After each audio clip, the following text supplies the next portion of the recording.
मैं 10 भाषाएं बोलती हूं। युवा लड़की ने हथकड़ी लगे हाथों से कहा। जज ठहाके मारकर हंस पड़े। बेशक, और मैं बहुभाषी हूं, उन्होंने पूरी अदालत के सामने उपहास किया। लेकिन जब उसने अपना मुंह खोला तो उनकी हंसी थम गई। उच्च न्यायालय का कमरा कभी इतना भरा नहीं था। हर सीट भरी हुई थी। लोग दीवारों के सहारे खड़े थे। पत्रकार अपने कैमरे बंद करके दिन की खबर कैद करने के सही पल का इंतजार कर रहे थे। सामूहिक फुसफुसाहट एक उम्मीद भरी धुन बना रही थी, जिससे पुराने न्याय भवन का एयर कंडीशनर भी थरथरा रहा था। प्रिया देवी हथकड़ी लगे हाथों के साथ कटघरे की ओर चलीं। उनके कदम अचानक छाई चुप्पी में गूंज उठे जब हवलदार सुरेश कुमार ने चिल्लाकर कहा, खड़े हो जाओ, अदालत कार्यवाही में है। सब लोग खड़े हो गए, जबकि न्यायाधीश राकेश शर्मा बगल के दरवाजे से ढेर सारे अव्यवस्थित दस्तावेज लिए अंदर आए।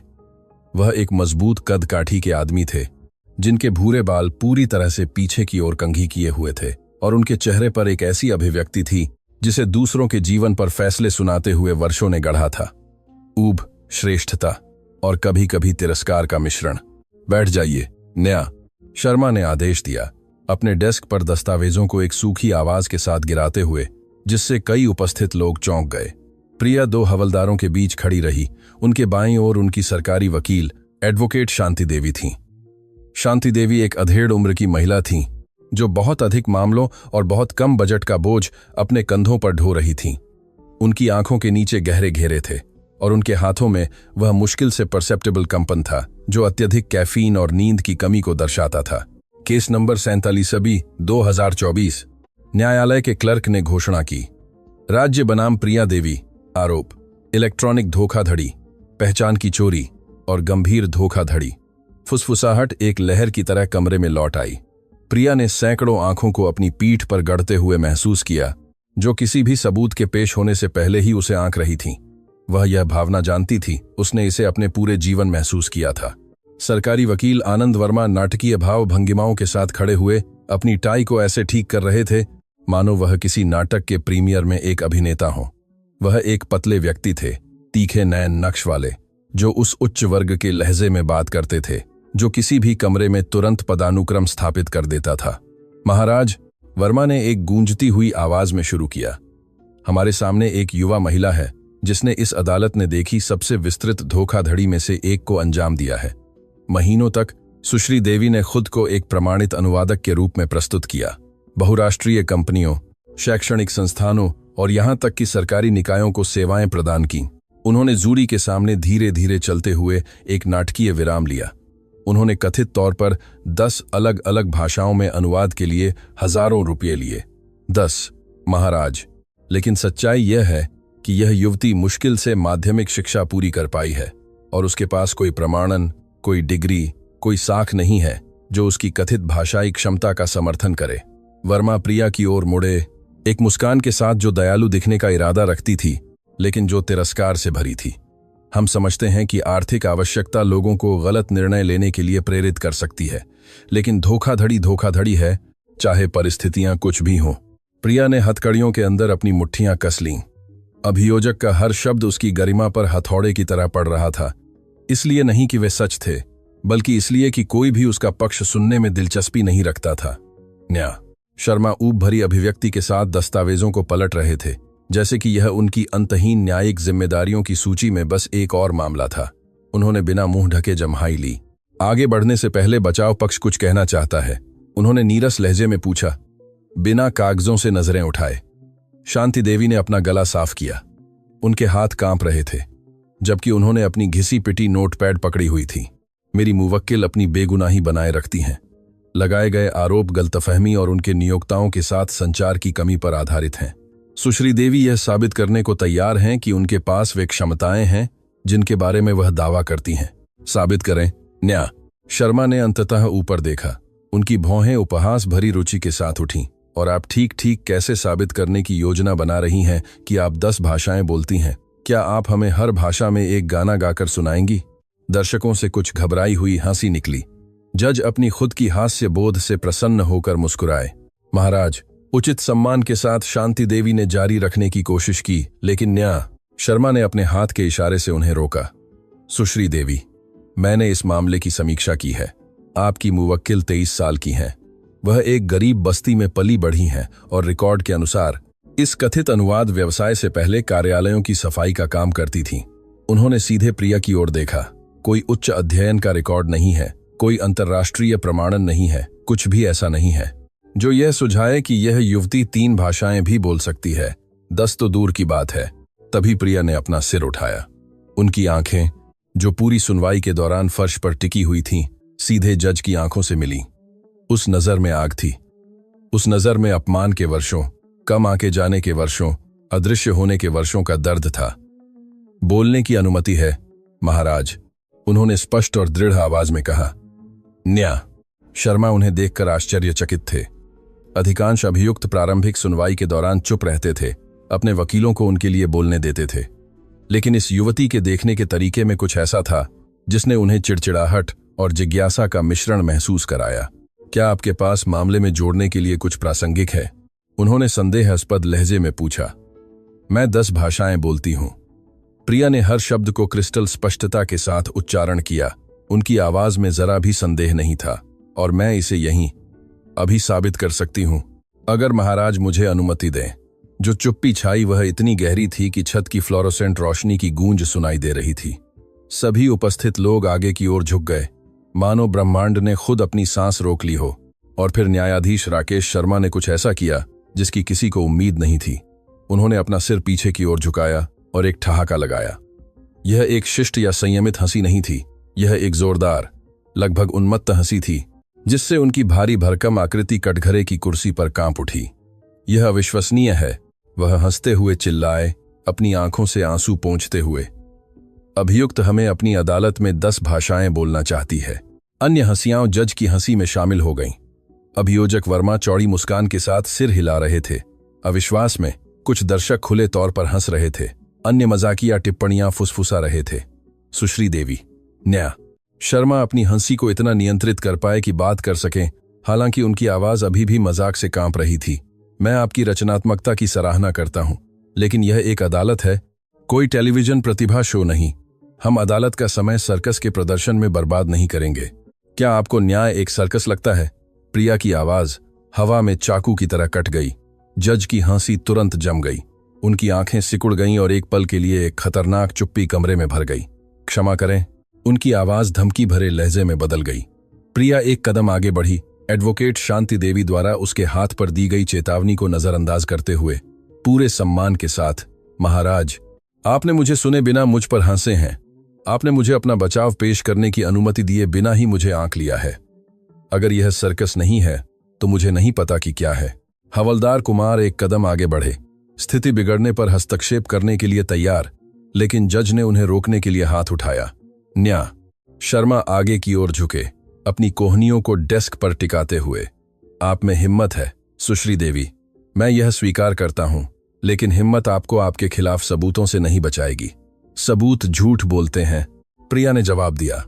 या यूं कहें, जिन लोगों ने उनकी व्याख्या की उन्होंने झूठ बोला, क्योंकि उन्होंने कभी यह जांचने की जहमत नहीं उठाई कि क्या मैं वास्तव में वह कर सकती थी जो मैं कहती थी। और हम ऐसा क्यों करेंगे? वर्मा ने अपनी सीट से हस्तक्षेप किया। राज्य क्यों किसी ऐसे व्यक्ति के मनमौजी दावों की पुष्टि करने में संसाधन खर्च करे जो स्पष्ट रूप से अपने कृत्यों के परिणामों से बचने की कोशिश कर रहा है, क्योंकि यह आपका कर्तव्य है। प्रिया अभियोजक की ओर मुड़ी, उसकी आवाज में बल आ रहा था। आपका कर्तव्य सच्चाई की तलाश करना है, न कि पूर्वाग्रहों के आधार पर दोषी मानना। आदेश। न्या। शर्मा ने अपने हथौड़े को डेस्क पर मारा। सुश्री देवी, आप खतरनाक जमीन पर चल रही हैं। मैं आपको सलाह देता हूं कि आप अपमान के आरोपों का सामना करने से पहले चुप रहें। प्रिया ने गहरी सांस ली। वह अपने दिल को इतनी जोर से धड़कते हुए महसूस कर सकती थी कि उसे लगा कि कमरे में हर कोई उसे सुन सकता है, लेकिन वह पीछे हटने वाली नहीं थी। नहीं, इस बार वह अपने पूरे जीवन पीछे हटती रही थी। महाराज, शांति देवी ने तेजी से हस्तक्षेप किया। उनकी आवाज कांप रही थी, लेकिन दृढ़ थी। मैं औपचारिक रूप से अनुरोध करती हूं कि मेरी मुवक्किल को अपनी भाषाई क्षमताओं का प्रदर्शन करने की अनुमति दी जाए।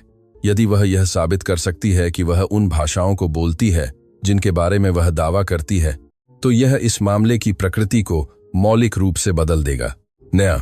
शर्मा ने उन्हें अविश्वास और झुंझलाहट के मिश्रण के साथ देखा। सुश्री देवी, क्या आप वास्तव में यह सुझाव दे रही हैं कि हम इस अदालत को एक भाषा परीक्षा में बदल दें।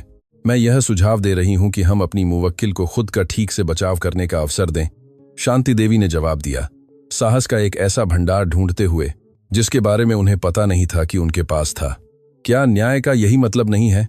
जज अपनी कुर्सी पर पीछे झुक गए, जो उनके वजन के नीचे चरमरा उठी। उन्होंने प्रिया को एक लंबे पल तक देखा। उनकी आंखें उसे ऐसे आंक रही थीं मानो वह एक पहेली हो जिसे वह हल नहीं कर सकते थे। इस युवती में कुछ ऐसा था जिसने उन्हें असहज कर दिया। यह केवल उसकी धृष्टता नहीं थी, यह उसकी आंखों में पूर्ण निश्चितता थी। ठीक है, उन्होंने अंततः कहा, कमरे में सभी को आश्चर्यचकित करते हुए, मैं तुम्हें सार्वजनिक रूप से खुद को हास्यास्पद बनाने का मौका दूंगा, लेकिन जब तुम विफल हो जाओगी और तुम विफल हो जाओगी तो मैं तुम्हारी पहले से ही काफी कानूनी समस्याओं की सूची में अपमान और न्याय में बाधा के आरोप जोड़ दूंगा। वह अपने क्लर्क की ओर मुड़े। राज्य विश्वविद्यालय के भाषा विभाग से संपर्क करें। मुझे 10 प्रोफेसरों की आवश्यकता है, प्रत्येक उस भाषा का विशेषज्ञ हो जिसके बारे में सुश्री देवी बोलने का दावा करती हैं। प्रिया ने अपने शरीर में एक विद्युत झटका महसूस किया। आखिरकार उसे उसका मौका मिलेगा, आखिरकार कोई उसे सुनेगा। सुश्री देवी, न्या। शर्मा ने उसे उस उपहास भरी मुस्कान के साथ देखा जिसे उन्होंने दशकों से निखारा था। मुझे उम्मीद है कि आप जानती हैं कि आप क्या कर रही हैं, क्योंकि जब यह खत्म हो जाएगा तो मैं आपको न केवल धोखाधड़ी का दोषी ठहराऊंगा, बल्कि हर कोई ठीक ठीक जान जाएगा कि आप किस तरह की झूठी हैं। मैं झूठी नहीं हूं, प्रिया ने शांत लेकिन दृढ़ आवाज में जवाब दिया, और जब यह खत्म हो जाएगा तो आपको माफी मांगनी पड़ेगी। कमरे में फुसफुसाहट फैल गई। कोई भी, बिल्कुल कोई भी न्या शर्मा से इस तरह बात नहीं करता था। शांत। हथौड़ा फिर से बजा। न्या शर्मा प्रिया को क्रोध और कुछ ऐसी चीज के मिश्रण के साथ देख रहे थे जो सम्मान हो सकता था। यह सुनवाई तब तक के लिए स्थगित की जाती है जब तक मूल्यांकनकर्ता उपस्थित न हो। यह 3 दिनों में होगा, और मुझ पर विश्वास करो सुश्री देवी, वे 3 दिन तुम्हारी आजादी के आखिरी दिन होंगे। जैसे ही हवलदार उसे अदालत से बाहर ले गए, प्रिया यह सोचने से खुद को रोक नहीं पाई कि क्या उसने अपनी जिंदगी की सबसे बड़ी गलती की है, या क्या उसने आखिरकार उस प्रतिशोध की ओर पहला कदम बढ़ाया है जिसकी उसे बहुत इच्छा थी। उसे नहीं पता था कि आने वाले दिन ऐसे रहस्य उजागर करेंगे जो न केवल उसकी नियति को बदल देंगे, बल्कि उस कमरे में मौजूद सभी की नियति को भी बदल देंगे। दरवाजों के धातुई बंद होने की आवाज प्रिया के कानों में गड़गड़ाहट की तरह गूंजी। नई दिशा सुधार गृह एक 3 मंजिला इमारत थी जिसमें औद्योगिक कीटाणुनाशक और मानवीय निराशा का मिश्रण महक रहा था। सफेद दीवारें, कोनों पर उखड़ी हुई छोटी जालीदार खिड़कियों से अंदर आने वाली सारी प्राकृतिक रोशनी को सोखती हुई लगती थी। प्रिया 2 अधिकारियों के साथ गलियारे में चल रही थी। उसकी हथकड़ियां हटा दी गई थीं, लेकिन दमन की भावना बनी हुई थी, अब अदृश्य लेकिन किसी भी धातु से अधिक भारी। अन्य कैदी उसे अपनी कोठरियों से देख रहे थे, कुछ जिज्ञासा से, कुछ उस खाली नजर से जिसे केवल लंबे समय तक कैद ही बना सकती है। कोठरी 47C। अधिकारी जया शर्मा ने घोषणा की। एक युवा महिला, पेशेवर लेकिन क्रूर नहीं। उसने धातु का दरवाजा एक चरमराहट के साथ खोला जो पूरे गलियारे में गूंज उठा। तुम्हारी एक साथी है, मुझे उम्मीद है कि तुम दोनों साथ रहोगी। प्रिया अंदर चली गई और दरवाजा उसके पीछे एक निर्णायक थप्पड़ के साथ बंद हो गया, जिससे वह सिहर उठी। कोठरी छोटी थी, 2 संकरे बंक, एक छोटा सा वॉश बेसिन, बिना गोपनीयता वाला, एक शौचालय और एक इतनी ऊंची खिड़की कि वह उन्हें केवल यह याद दिलाने का काम करती थी कि बाहरी दुनिया मौजूद थी लेकिन पहुंच से बाहर थी। निचले बंक पर एक अधेड़ उम्र की महिला ने एक घिसी पिटी किताब से नजरें हटाईं। कमला के चेहरे पर ऐसी रेखाएं थीं जो ऐसी कहानियां कहती थीं जिन्हें वह शायद कभी साझा नहीं करती। उसके भूरे बाल एक कसी हुई चोटी में बंधे थे और उसकी आंखें हालांकि थकी हुई थीं, फिर भी बुद्धिमत्ता की चमक बरकरार रखती थीं। तो तुम हो वह प्रसिद्ध बहुभाषी, कमला ने एक मुस्कान के साथ कहा जो उसकी आंखों तक नहीं पहुंची। पूरा केंद्र तुम्हारे बारे में बात कर रहा है। वह लड़की जिसने न्यायाधीश शर्मा को चुनौती दी और यह बताने के लिए जीवित है। प्रिया ऊपरी बंक पर बैठ गई, अपने शरीर के नीचे पतले कठोर गद्दे को महसूस कर रही थी। उसने तुरंत जवाब नहीं दिया। वह थकी हुई थी, न केवल शारीरिक रूप से बल्कि भावनात्मक रूप से भी। सुनवाई का एड्रेनालाइन वाष्पित हो गया था, जिससे उसके सीने में केवल एक भारी खालीपन रह गया था। मैं प्रसिद्ध नहीं हूं, उसने अंततः कहा। मैं सिर्फ एक ऐसी व्यक्ति हूं जो कम आके जाने से थक गई थी। कमला सूखी हंसी हंसी। यहां अंदर हम सभी किसी न किसी चीज से थके हुए हैं। फर्क सिर्फ इतना है कि अधिकांश पहले ही हार मान चुके हैं। तुम में अभी भी आग है। यह ऐसी जगह पर खतरनाक है। खतरनाक क्यों? क्योंकि उम्मीद इस्तीफा से ज्यादा दर्द देती है। कमला ने अपनी किताब बंद कर दी। क्या तुम वास्तव में 10 भाषाएं बोलती हो? प्रिया ने कोठरी की दागदार छत को देखते हुए सिर हिलाया। दरअसल 11, लेकिन किसी ने पूछा नहीं। 11। कमला वास्तव में दिलचस्पी के साथ उठ बैठी। तुम्हारी उम्र की एक लड़की के लिए 11 भाषाएं बोलना कैसे संभव है? दिनों में पहली बार प्रिया को बात करने का मन हुआ। शायद इसीलिए कि कमला उसे मजाक या तिरस्कार से नहीं देख रही थी।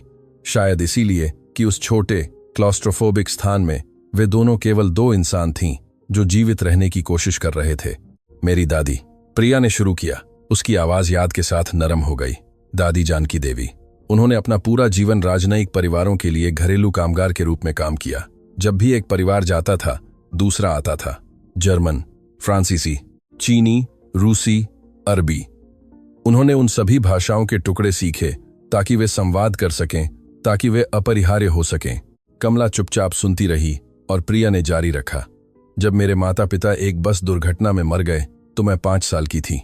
मेरी दादी ने मुझे उठाया और मुझे उन सभी घरों में अपने साथ ले गईं। जब वह सफाई करती थीं, खाना बनाती थीं और इस्त्री करती थीं, तो मैं उन परिवारों के बच्चों के साथ बैठती थी। मैं उनके साथ खेलती थी, उनके साथ खाती थी, उनके साथ सीखती थी। उसकी आवाज याद करते हुए थोड़ी सी कांप उठी। राजनयिक हर 2 या 3 साल में बदलते थे। हर बार जब मैं एक दोस्त बनाती थी तो वह चली जाती थी। हर बार जब मैं एक भाषा में पूरी तरह से संवाद करना सीखती थी तो एक नए भाषा वाले नए परिवार आते थे। लेकिन मैंने कभी सीखना बंद नहीं किया। यह मेरी उन यादों, उन कनेक्शनों को जीवित रखने का तरीका था। और तुम्हारी दादी? कमला ने धीरे से पूछा। 2 साल पहले मर गईं। दिल का दौरा। 50 साल तक सुबह से शाम तक काम करने से उनकी जान चली गई। प्रिया ने अपनी आंखें कसकर बंद कर लीं और मैं अकेली रह गई। बिना औपचारिक शिक्षा के, बिना किसी प्रमाण पत्र के जो यह साबित कर सके कि मैं क्या जानती थी। केवल मेरे सिर में भाषाएं थीं और यह साबित करने का कोई तरीका नहीं था कि वे वास्तविक थीं। तो तुमने अनुवादक के रूप में काम करना शुरू कर दिया? कमला ने पूरा किया। मैंने आधिकारिक एजेंसियों में नौकरी पाने की कोशिश की, लेकिन सभी को विश्वविद्यालय की डिग्री, अंतर्राष्ट्रीय प्रमाण पत्र चाहिए थे। कोई भी मुझे यह साबित करने का मौका भी नहीं देना चाहता था कि मैं क्या कर सकती थी। उसकी आवाज में निराशा स्पष्ट थी। तो मैंने अपना खुद का व्यवसाय शुरू किया। मैंने इंटरनेट पर अपनी सेवाएं दी, बड़ी एजेंसियों से कम शुल्क लिया और त्रुटिहीन काम किया। तो तुम यहां क्यों हो? प्रिया ने अपनी आंखें खोलीं और सीधे कमला को देखा। क्योंकि किसी ने फैसला किया कि बिना विश्वविद्यालय शिक्षा वाली एक लड़की के लिए वह करना असंभव था जो मैं करती थी। उन्होंने मेरी सेवाओं को धोखाधड़ी के रूप में रिपोर्ट किया, मेरे काम की गुणवत्ता की जांच किए बिना भी। और अब मैं यहां कुछ ऐसा साबित करने का इंतजार कर रही हूं जिसे मुझे कभी साबित नहीं करना चाहिए था। पास आने वाले कदमों की आवाज ने उनकी बातचीत को बाधित कर दिया। दरवाजा खुला और अधिकारी शर्मा फिर से गंभीर अभिव्यक्ति के साथ दिखाई दिए। प्रिया, तुम्हारी मुलाकात है। परामर्श कक्ष। प्रिया उलझन में बंक से नीचे उतरी। उसने किसी को नहीं बुलाया था। उसके पास किसी को बुलाने के लिए कोई नहीं था। परामर्श कक्ष एक छोटी सी जगह थी जो एक धातु की मेज से विभाजित थी। दूसरी ओर बैठी शांति देवी थीं, उनकी सरकारी वकील। लेकिन वह अकेली नहीं थी। उनके बगल में एक महिला थी जिसे प्रिया नहीं जानती थी। सुरुचिपूर्ण, पेशेवर। मेज पर एक चमड़े का ब्रीफकेस था। प्रिया, यह डॉ. नेहा गुप्ता हैं। शांति देवी ने परिचय कराया। वह एक फॉरेंसिक मनोवैज्ञानिक हैं। सरकारी वकील वर्मा ने अगली सुनवाई से पहले एक मनोवैज्ञानिक मूल्यांकन का अनुरोध किया है। प्रिया ने अपने पेट में एक गांठ बनते हुए महसूस किया। मनोवैज्ञानिक मूल्यांकन? क्यों? डॉ. गुप्ता ने शांत और पेशेवर आवाज में बात की। यह उन मामलों में मानक प्रक्रिया है जहां अभियुक्त ऐसे व्यवहार प्रदर्शित करता है जिन्हें असामान्य माना जा सकता है। न्यायाधीश शर्मा के साथ आपका टकराव कुछ संकेत दे गया। संकेत? प्रिया ने बढ़ती हुई इंडिग्नासियोन महसूस की। खुद का बचाव करना असामान्य व्यवहार है, बात यह नहीं है। शांति देवी ने तेजी से हस्तक्षेप किया। प्रिया, सुनो। अभियोजक एक ऐसा प्रोफाइल बनाने की कोशिश कर रहा है जो यह सुझाए कि तुम में काल्पनिक रोग संबंधी प्रवृत्तियां हैं। वे यह तर्क देना चाहते हैं कि तुम वास्तव में मानती हो कि तुम उन भाषाओं को बोलती हो जबकि वास्तव में ऐसा नहीं है। यह हास्यास्पद है। प्रिया ने अपनी हथेली से मेज पर मारा। मैं पागल नहीं हूं। कोई यह नहीं कह रहा कि तुम हो। डॉ गुप्ता ने अपना तटस्थ स्वर बनाए रखा। लेकिन मुझे अपना मूल्यांकन करना होगा। मैं तुमसे कुछ सवाल पूछूंगी और तुम्हें मेरे साथ पूरी तरह से ईमानदार होना होगा। अगले घंटे के दौरान प्रिया ने अपने बचपन के बारे में, अपने माता पिता की मृत्यु के बारे में, अपनी दादी के साथ रहने के बारे में, भाषाएं सीखने के बारे में, अकेला महसूस करने के बारे में, अपने डर, अपने सपनों, अपनी कुंठाओं के बारे में एक के बाद एक सवाल का जवाब दिया। डॉ गुप्ता सावधानीपूर्वक नोट्स ले रही थीं। उनकी अभिव्यक्ति पढ़ना असंभव था। एक आखिरी सवाल। उन्होंने अंततः कहा, क्या तुमने कभी महसूस किया है कि लोग तुम्हें नहीं समझते, कि तुम दूसरों से एक अलग दुनिया में रहती हो? प्रिया ने जवाब देने से पहले ध्यान से सोचा। अपने जीवन के हर दिन, लेकिन इसलिए नहीं कि मैं पागल हूं, बल्कि इसलिए कि मैं उन दुनियाओं में रही हूं जिन्हें अधिकांश लोग कभी अनुभव नहीं करेंगे। मैंने उन भाषाओं में बात की है जिन्हें अधिकांश लोग कभी नहीं सीखेंगे। मैंने देखा है कि शब्द कैसे पुल बना सकते हैं या दीवारें खड़ी कर सकते हैं। तो हाँ, मैं एक अलग दुनिया में रहती हूं, लेकिन यह वास्तविक है। यह उतनी ही वास्तविक है जितनी वह पूर्वाग्रह जो मुझे यहां लाया है। डॉक्टर ने अपनी नोटपैड बंद कर दी। आपके सहयोग के लिए धन्यवाद, प्रिया। मैं सुनवाई से पहले अपनी रिपोर्ट प्रस्तुत करूंगी। जब वह चली गईं, तो शांति देवी चिंता भरी अभिव्यक्ति के साथ प्रिया के पास आईं। एक और बात है जो तुम्हें जानने की जरूरत है।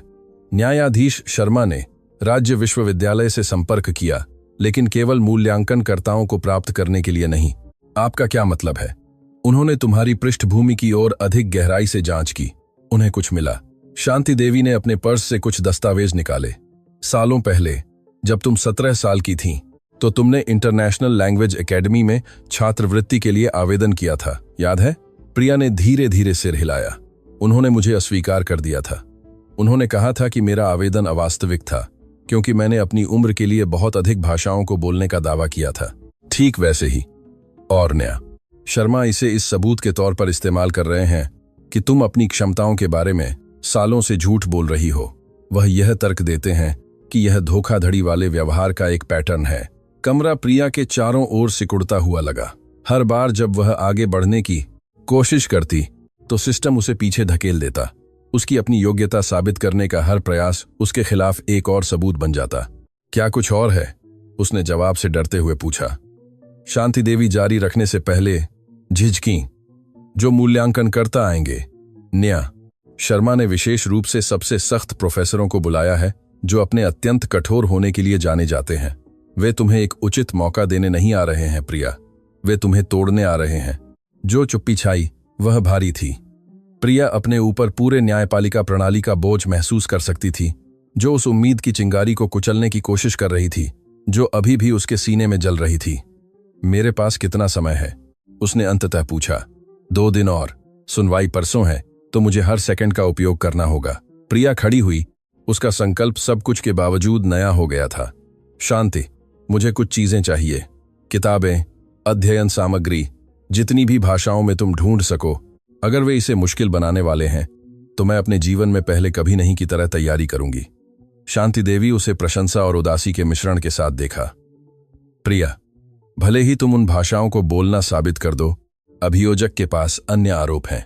धोखाधड़ी की रिपोर्ट करने वाले ग्राहक, गलत अनुवादों के बारे में शिकायतें। गलत अनुवाद? प्रिया ने उसे बाधित किया। कौन से गलत अनुवाद?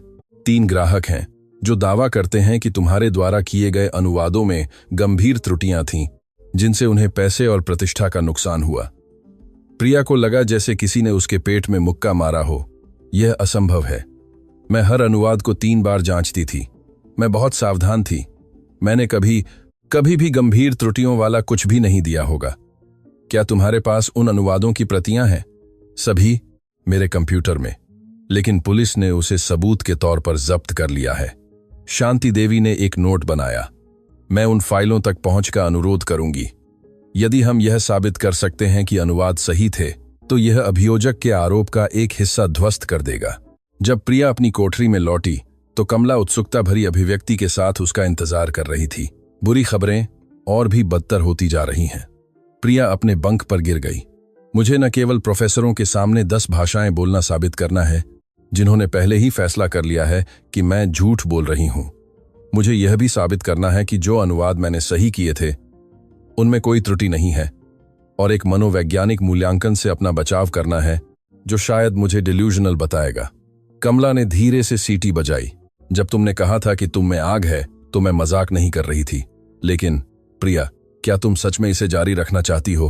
क्या तुम एक समझौता स्वीकार कर सकती हो? एक छोटी सी सजा काट सकती हो? अपना जीवन जारी रख सकती हो और हार मान लूं? प्रिया ने छत को देखा। यह स्वीकार करूं कि दुनिया सही है और मैं गलत हूं? मैं नहीं कर सकती कमला।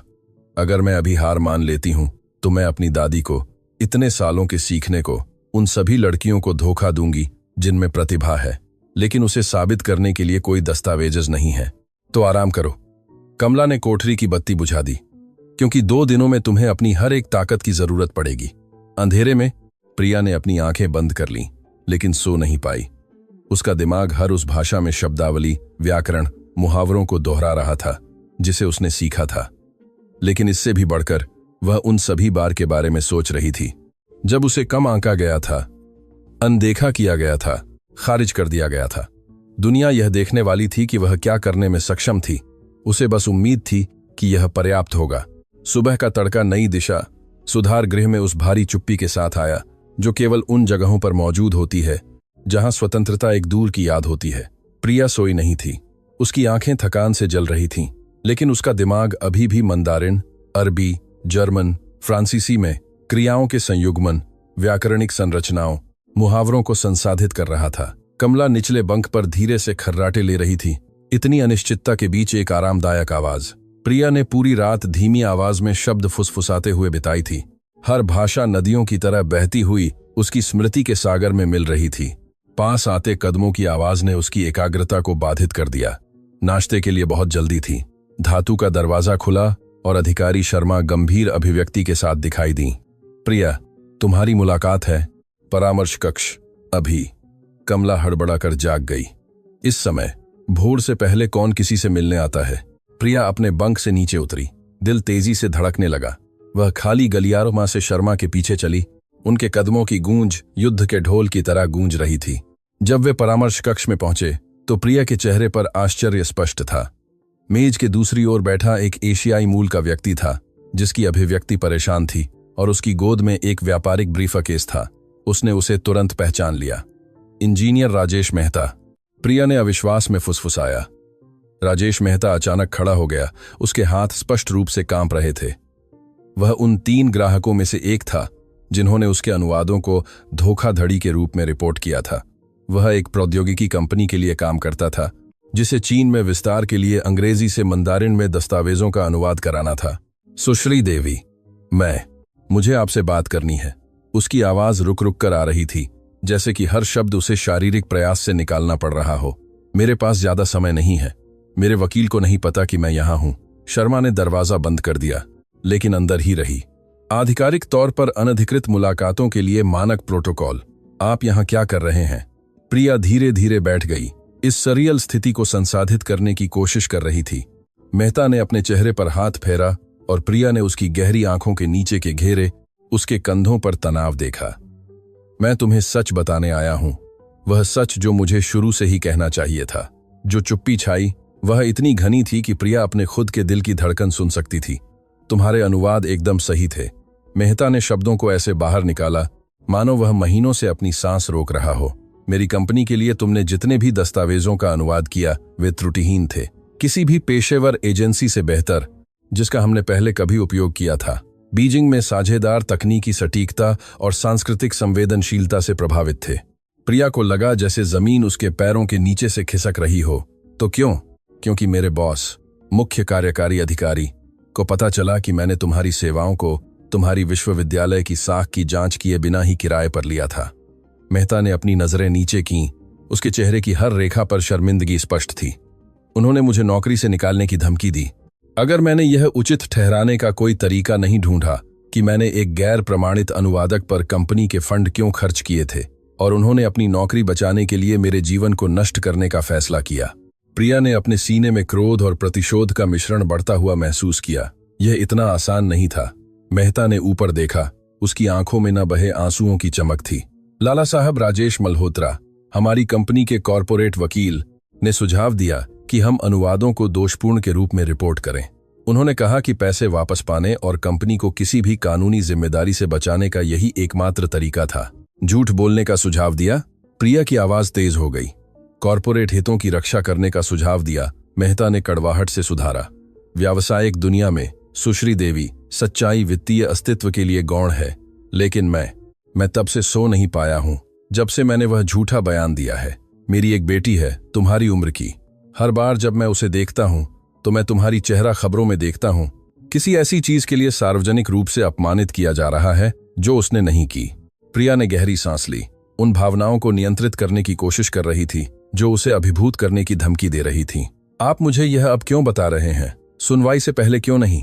क्योंकि मैं एक कायर हूं, मेहता ने टूटी हुई आवाज में स्वीकार किया। क्योंकि मुझे अपनी नौकरी, अपनी सैलरी, अपनी प्रतिष्ठा की जरूरत थी। लेकिन यह देखना कि उन्होंने आपके साथ क्या किया। न्या शर्मा को टेलीविजन पर आप पर हंसते हुए देखना बहुत ज्यादा था। मेरी पत्नी ने कल रात मुझसे कहा कि वह सम्मानहीन आदमी के साथ नहीं रह सकती, और वह सही थी। उसने अपने ब्रीफकेस से एक मोटा लिफाफा निकाला। यहां सब कुछ है, मूल अनुवादों की प्रतियां, बीजिंग में हमारे साझेदारों की स्वीकृतियों के साथ ईमेल जहां वे विशेष रूप से आपके काम की प्रशंसा करते हैं, और मेरा हल्फनामा, यह स्वीकार करते हुए कि मैंने कॉरपोरेट दबाव में झूठ बोला। प्रिया ने कांपते हाथों से लिफाफा लिया। यह भारी था, पन्नों से भरा था, जो उसके मामले को पूरी तरह से बदल सकते थे। इंजीनियर मेहता, क्या आप समझते हैं कि इसका आपके लिए क्या मतलब है? उसने धीरे से पूछा। झूठी गवाही कबूल करने से आपको जेल हो सकती है, मैं जानता हूं। मेहता उदासी से मुस्कुराया। लेकिन मैं अपने सम्मान के साथ जेल में रहना पसंद करूंगा, बजाय एक झूठे के रूप में आजाद रहने के। मेरी बेटी एक ऐसे पिता की हकदार है जिस पर वह गर्व कर सके। शर्मा मेज के पास आईं। सर, मुझे आपको बाहर निकालना होगा। यह मुलाकात पहले से ही अनियमित है। मेहता खड़ा हो गया, लेकिन जाने से पहले उसने सीधे प्रिया की आंखों में देखा। सुश्री देवी, आप असाधारण हैं। किसी को भी आपको इसके विपरीत समझाने न दें। और अगर आप मुझे एक सलाह देने की अनुमति दें, तो जब आप कल उस कमरे में हों, तो सिर्फ यह साबित न करें कि आप उन भाषाओं को बोलती हैं, बल्कि यह भी साबित करें कि यह क्यों मायने रखता है। यह साबित करें कि वास्तविक प्रतिभा को मान्य होने के लिए प्रमाण पत्रों की आवश्यकता नहीं होती। जब वह चला गया तो प्रिया कमरे में अकेली रह गई। लिफाफे को ऐसे पकड़े हुए थी मानो वह एक जीवन रक्षक हो। आंसू, जिन्हें उसने दिनों से रोक रखा था, अंततः गिरने लगे। वे उदासी के आंसू नहीं थे, बल्कि कॉरपोरेट झूठ के कारण उसे जो कुछ भी सहना पड़ा था, उसके प्रति राहत और क्रोध का मिश्रण था। दरवाजा फिर से खुला और शांति देवी अपने बाल बिखेरती हुई और नियंत्रित घबराहट के साथ दौड़ती हुई आईं। प्रिया, वह क्या था? शर्मा ने मुझे फोन किया और बताया कि राजेश मेहता यहां था। वह क्या चाहता था? प्रिया ने उसे लिफाफा दिया। हमारा उद्धार। जैसे ही शांति देवी दस्तावेजों की तेजी से जांच करने लगीं, उनकी आंखें हर पन्ने के साथ बड़ी होती गईं। यह अविश्वसनीय है। इससे हम धोखाधड़ी के आरोपों को पूरी तरह से ध्वस्त कर सकते हैं। हम यह साबित कर सकते हैं कि अनुवाद सही थे और आरोप मनगढ़ंत थे। लेकिन क्या यह पर्याप्त होगा? प्रिया ने पूछा। मुझे अभी भी यह साबित करना है कि मैं भाषाएं बोलती हूं, और अभियोजक शायद कहेंगे कि मेहता अब मेरी मदद करने के लिए झूठ बोल रहा है। तुम सही हो। शांति देवी बैठ गईं। उनका दिमाग पूरी गति से काम कर रहा था। हमें और चाहिए। हमें उन 2 अन्य ग्राहकों को ढूंढना होगा जिन्होंने तुम पर आरोप लगाया था। और हम यहां से ऐसा कैसे करेंगे? शांति देवी ने अपना सेलफोन निकाला। ये मुझ पर छोड़ दो। मेरे पास संपर्क हैं। अगर मेहता को विवेक का दौरा पड़ा तो शायद दूसरों को भी। अगले कुछ घंटों के दौरान जब प्रिया को वापस उसकी कोठरी में ले जाया गया तो शांति देवी तेजी से फोन कर रही थीं, ईमेल भेज रही थीं, अपने कानूनी शस्त्रागार में हर संपर्क का उपयोग कर रही थीं। कोठरी में वापस कमला उत्सुकता से प्रिया को देख रही थी। कुछ बदल गया है, उसने बस कहा। तुम्हारा चेहरा अलग लग रहा है। मेरे एक आरोपकर्ता ने आकर कबूल किया कि उसने झूठ बोला था। प्रिया बैठ गई, अभी भी सब कुछ संसाधित कर रही थी। पता चला कि मेरे अनुवाद एकदम सही थे। उन्होंने मुझे कॉरपोरेट हितों की रक्षा के लिए झूठा आरोप लगाया था। कमला ने धीमी आवाज में सीटी बजाई। सिस्टम खुद को बचा रहा है, हमेशा की कहानी। लेकिन इस बार किसी में सच बोलने का साहस था। प्रिया ने छोटी ऊंची खिड़की से बाहर देखा। उसने मेरा नाम साफ करने के लिए सब कुछ दांव पर लगा दिया। और क्या यह तुम्हें उम्मीद देता है? यह मुझे उम्मीद से बढ़कर कुछ देता है। यह मुझे सबूत देता है कि मैं पागल नहीं हूं, कि मैं गलत नहीं हूं, कि दुनिया मेरे बारे में गलत है। गलियारे में एक धातु की आवाज गूंजी। यह मोबाइल लाइब्रेरी का समय था। एक गाड़ी जो हफ्ते में 2 बार कैदियों के लिए किताबें लेकर आती थी। एक युवा महिला गाड़ी को धकेलती हुई हर कोठरी पर रुकती थी। जब वह कोठरी 47 पर पहुंची तो प्रिया ने उसे पहचान लिया। वह सोफिया थी, एक मुश्किल से 19 साल की लड़की जिसे उसने भोजन कक्ष में देखा था। उसकी आंखें बुद्धिमान थीं और उसमें एक विशेष उदासी थी, जो बहुत कम उम्र में बहुत कुछ देख चुकी थी। कोई किताब चाहिए? सोफिया ने धीमी आवाज में पूछा। क्या तुम्हारे पास विदेशी भाषाओं में कुछ है? प्रिया ने उम्मीद से पूछा। सोफिया की आंखें चमक उठीं। क्या तुम वह लड़की हो जो 10 भाषाएं बोलना साबित करने वाली है? दरअसल 11। मेरे पास तुम्हारे लिए कुछ है। सोफिया ने गलियारे के दोनों ओर घबराहट से देखा, इससे पहले कि वह एक कागज में लपेटा हुआ पैकेट निकालती। तुम्हारी वकील ने मुझसे यह तुम्हारे लिए लाने को कहा था। मुझे ऐसा नहीं करना चाहिए, लेकिन खैर, मैं दूसरे मौकों में विश्वास करती हूं। प्रिया ने पैकेट खोला और उसे विभिन्न भाषाओं में 6 किताबें मिलीं। मंदारिन, अरबी, रूसी, जर्मन, फ्रांसीसी और पुर्तगाली। वे साधारण किताबें नहीं थीं, बल्कि जटिल तकनीकी कानूनी ग्रंथ थीं। तुम्हारी वकील ने कहा कि तुम इनसे अभ्यास करो, सोफिया ने फुसफुसाया। कल प्रोफेसर तुम्हें विशेष तकनीकी शब्दावली से फंसाने की कोशिश करेंगे। तुम्हें कैसे पता? क्योंकि उनमें से एक, प्रोफेसर आनंद मल्होत्रा, कुछ दिन पहले यहां कानूनी परामर्श के लिए आए थे। मैंने उन्हें निदेशक से एक इम्पोस्टर को बेनकाब करने के बारे में बात करते हुए सुना था, जो असंभव भाषाई क्षमताओं का दावा करती थी। प्रिया का खून ठंडा पड़ गया। उन्होंने कुछ और कहा। उन्होंने कहा कि उन्होंने हर भाषा में विशेष तकनीकी ग्रंथ तैयार किए थे, चिकित्सा, कानूनी, वैज्ञानिक शब्दावली, ऐसी चीजें जो केवल औपचारिक विश्वविद्यालय अध्ययन के वर्षों वाले व्यक्ति ही जान सकते हैं। कमला अपने बंक पर उठ बैठी। यह धोखा है। वे एक ऐसी परीक्षा तैयार कर रहे हैं जिसे तुम विफल करने के लिए डिजाइन की गई हो। अगर उन्होंने कभी निष्पक्ष होने का वादा नहीं किया तो यह धोखा नहीं है। प्रिया ने पहली किताब खोली। उसकी आंखें मंदारिन में पन्नों पर घूम रही थीं। लेकिन मैं सीख सकती हूं। मैं हमेशा सीख सकती थी। तुम्हारे पास 24 घंटे से कम है। सोफिया ने इशारा किया। तुम एक दिन में 6 भाषाओं में तकनीकी शब्दावली कैसे याद करोगी? प्रिया ने उसे उस तीव्र दृढ़ संकल्प के साथ देखा जिसने उसे अपने पूरे जीवन जीवित रखा था, उसी तरह जैसे मैंने बाकी सब कुछ किया है, बिना हार माने। जब सोफिया चली गई तो कमला ने प्रिया को किताब के बाद किताब खोलते हुए देखा। उसकी एकाग्रता पूर्ण थी। तुम में सबसे प्रभावशाली बात क्या है पता है? कमला ने एक लंबी चुप्पी के बाद कहा। यह नहीं कि तुम भाषाएं बोलती हो, बल्कि यह कि तुम हार को कभी एक विकल्प के रूप में स्वीकार नहीं करती।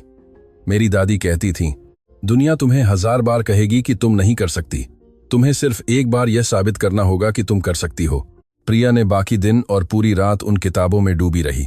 उसने मुश्किल से खाया, मुश्किल से हिली।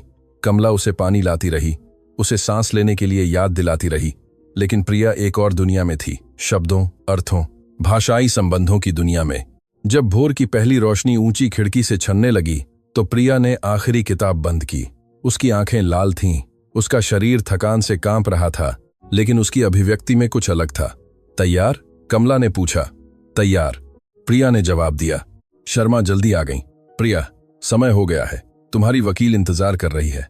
आज वह दिन है। जैसे ही वह गलियारों से बाहर निकलने की ओर चली, अन्य कैदियों ने अपनी कोठरियों के दरवाजों पर मारना शुरू कर दिया। यह कोई धमकी भरी आवाज नहीं थी, बल्कि समर्थन की थी। उनमें से कई ने उसकी कहानी सुनी थी। उनमें से कई को इस बात के लिए आंका गया था कि सिस्टम उन्हें क्या मानता था, बजाय इसके कि वे वास्तव में क्या थे। उन्हें दिखाओ।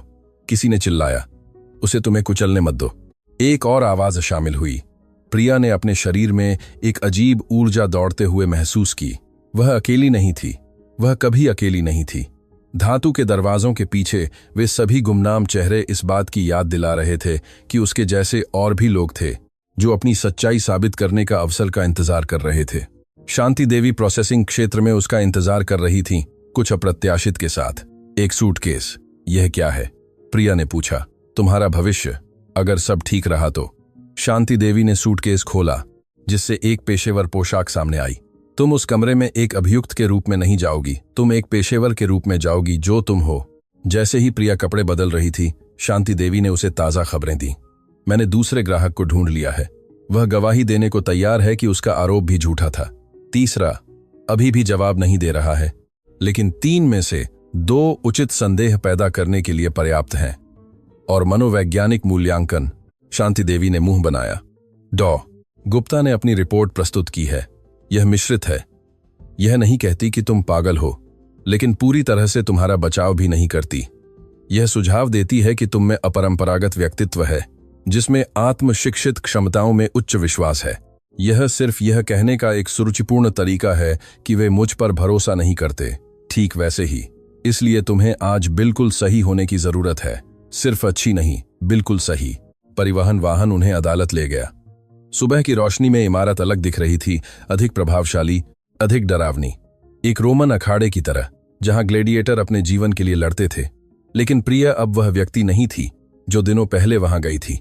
अब उसके पास सबूत थे, उसके पास सहयोगी थे, और सबसे महत्वपूर्ण, उसके पास सच्चाई थी। अदालत का कमरा पहली बार से भी ज्यादा भरा हुआ था। समाचार चैनलों के कैमरे हर अनुमति प्राप्त कोने को भर रहे थे। पत्रकार आपस में फुसफुसा रहे थे, और पहली पंक्ति में राज्य विश्वविद्यालय के 10 प्रोफेसर बैठे थे, जिनकी अभिव्यक्तियां जिज्ञासा से लेकर खुले तिरस्कार तक थीं।